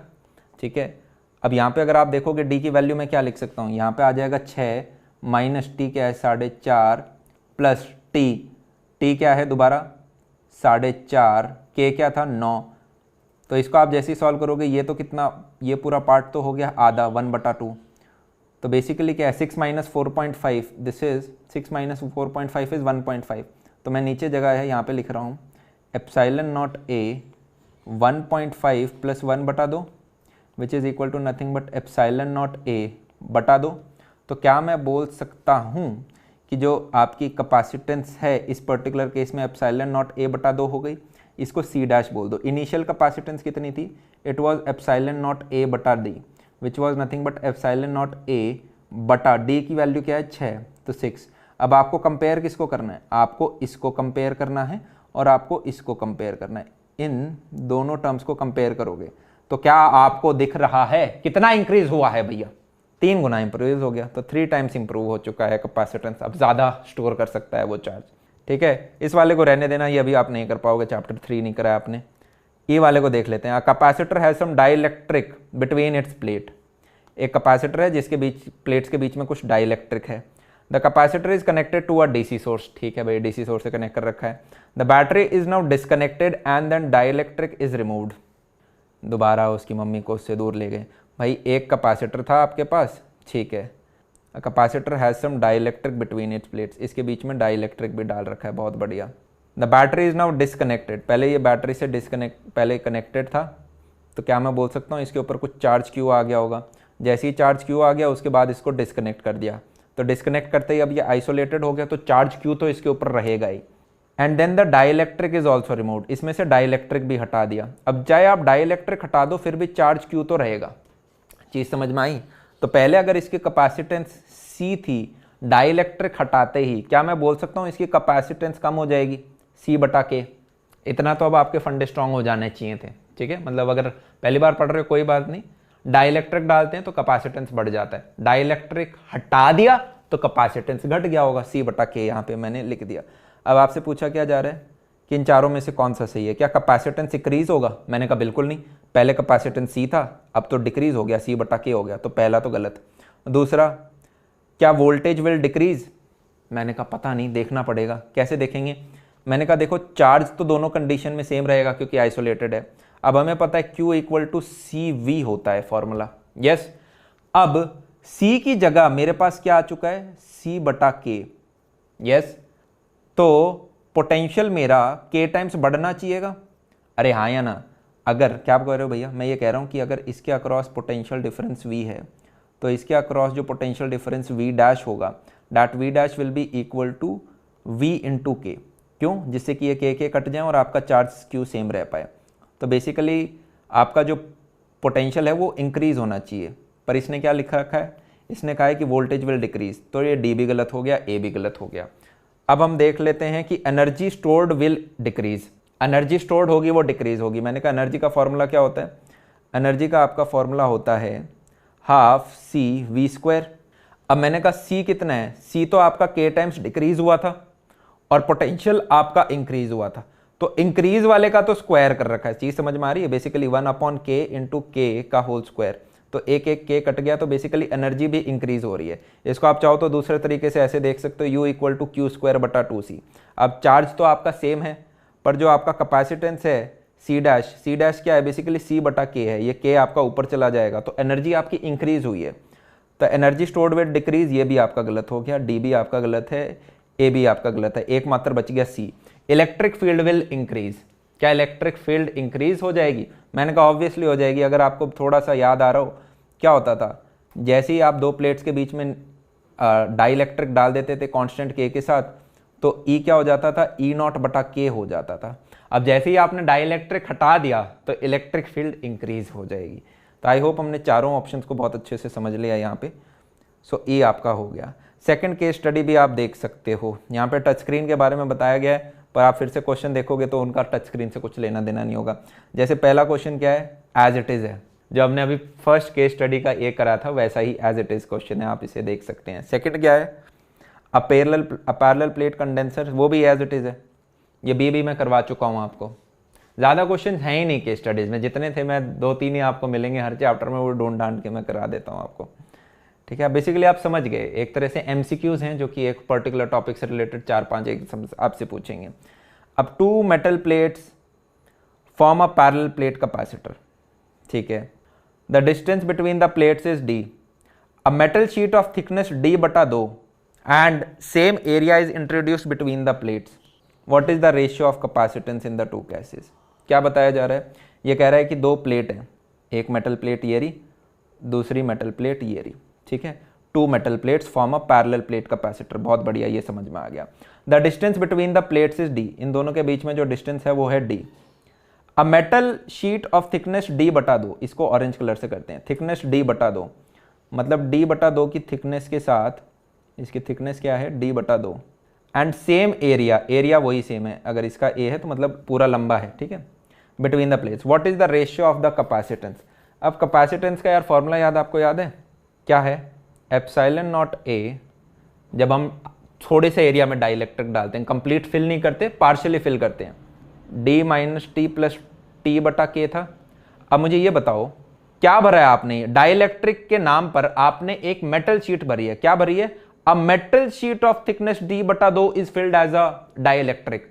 और कंडक्टर होता है, मेटल क्या होता है, मेटल अपने आप में एक कंडक्टर होता है, और कंडक्टर का डाइलेक्ट्रिक कांस्टेंट इंफिनिटी होता है, आपको याद है, अभी थोड़ी देर पहले बताया, हाँ जी भैया बताया आपने।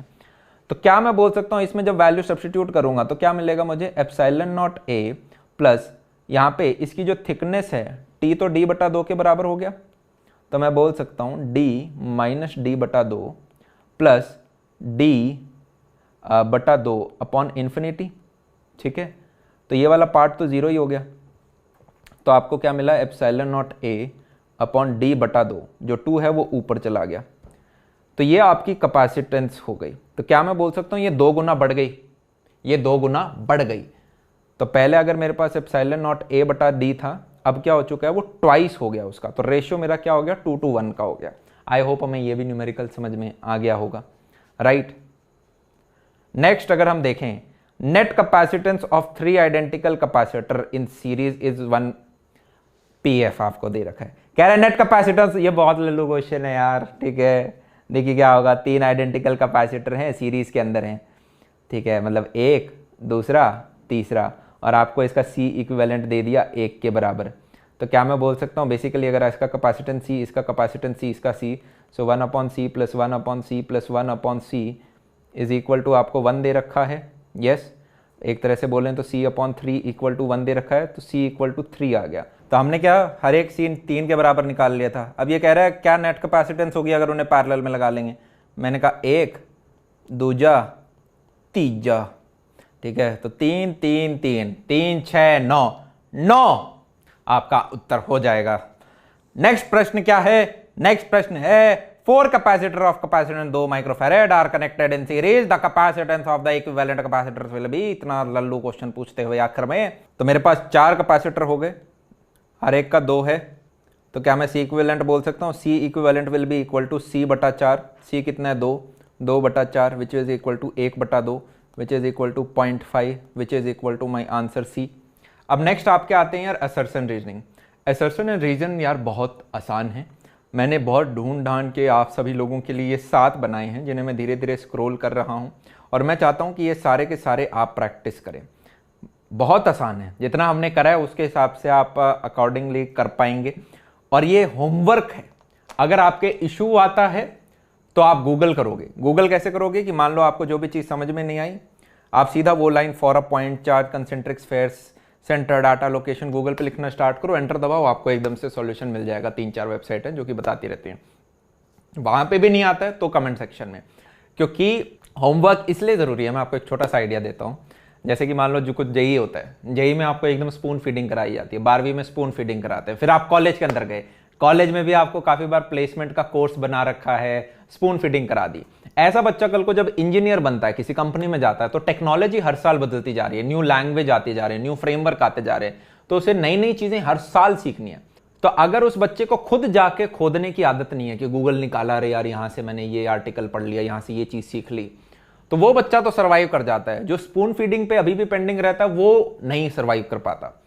ठीक है, तो आपको वो चीज़ हमेशा बिल्ड इन रखनी है। ऑल्दो इंजीनियरिंग भी आपको वो चीज़ सिखाएगी जब कॉलेज के प्रोफेसर आपको नहीं पढ़ा रहे होंगे और आपको एक दिन के अंदर पूरा सिलेबस कवर करना होगा एग्जाम से एक रात पहले, तो आप अपने आप सीख रहे होगे कि कैसे गूगल यूट्यूब से सारी चीज़ कलेक्ट करते हैं।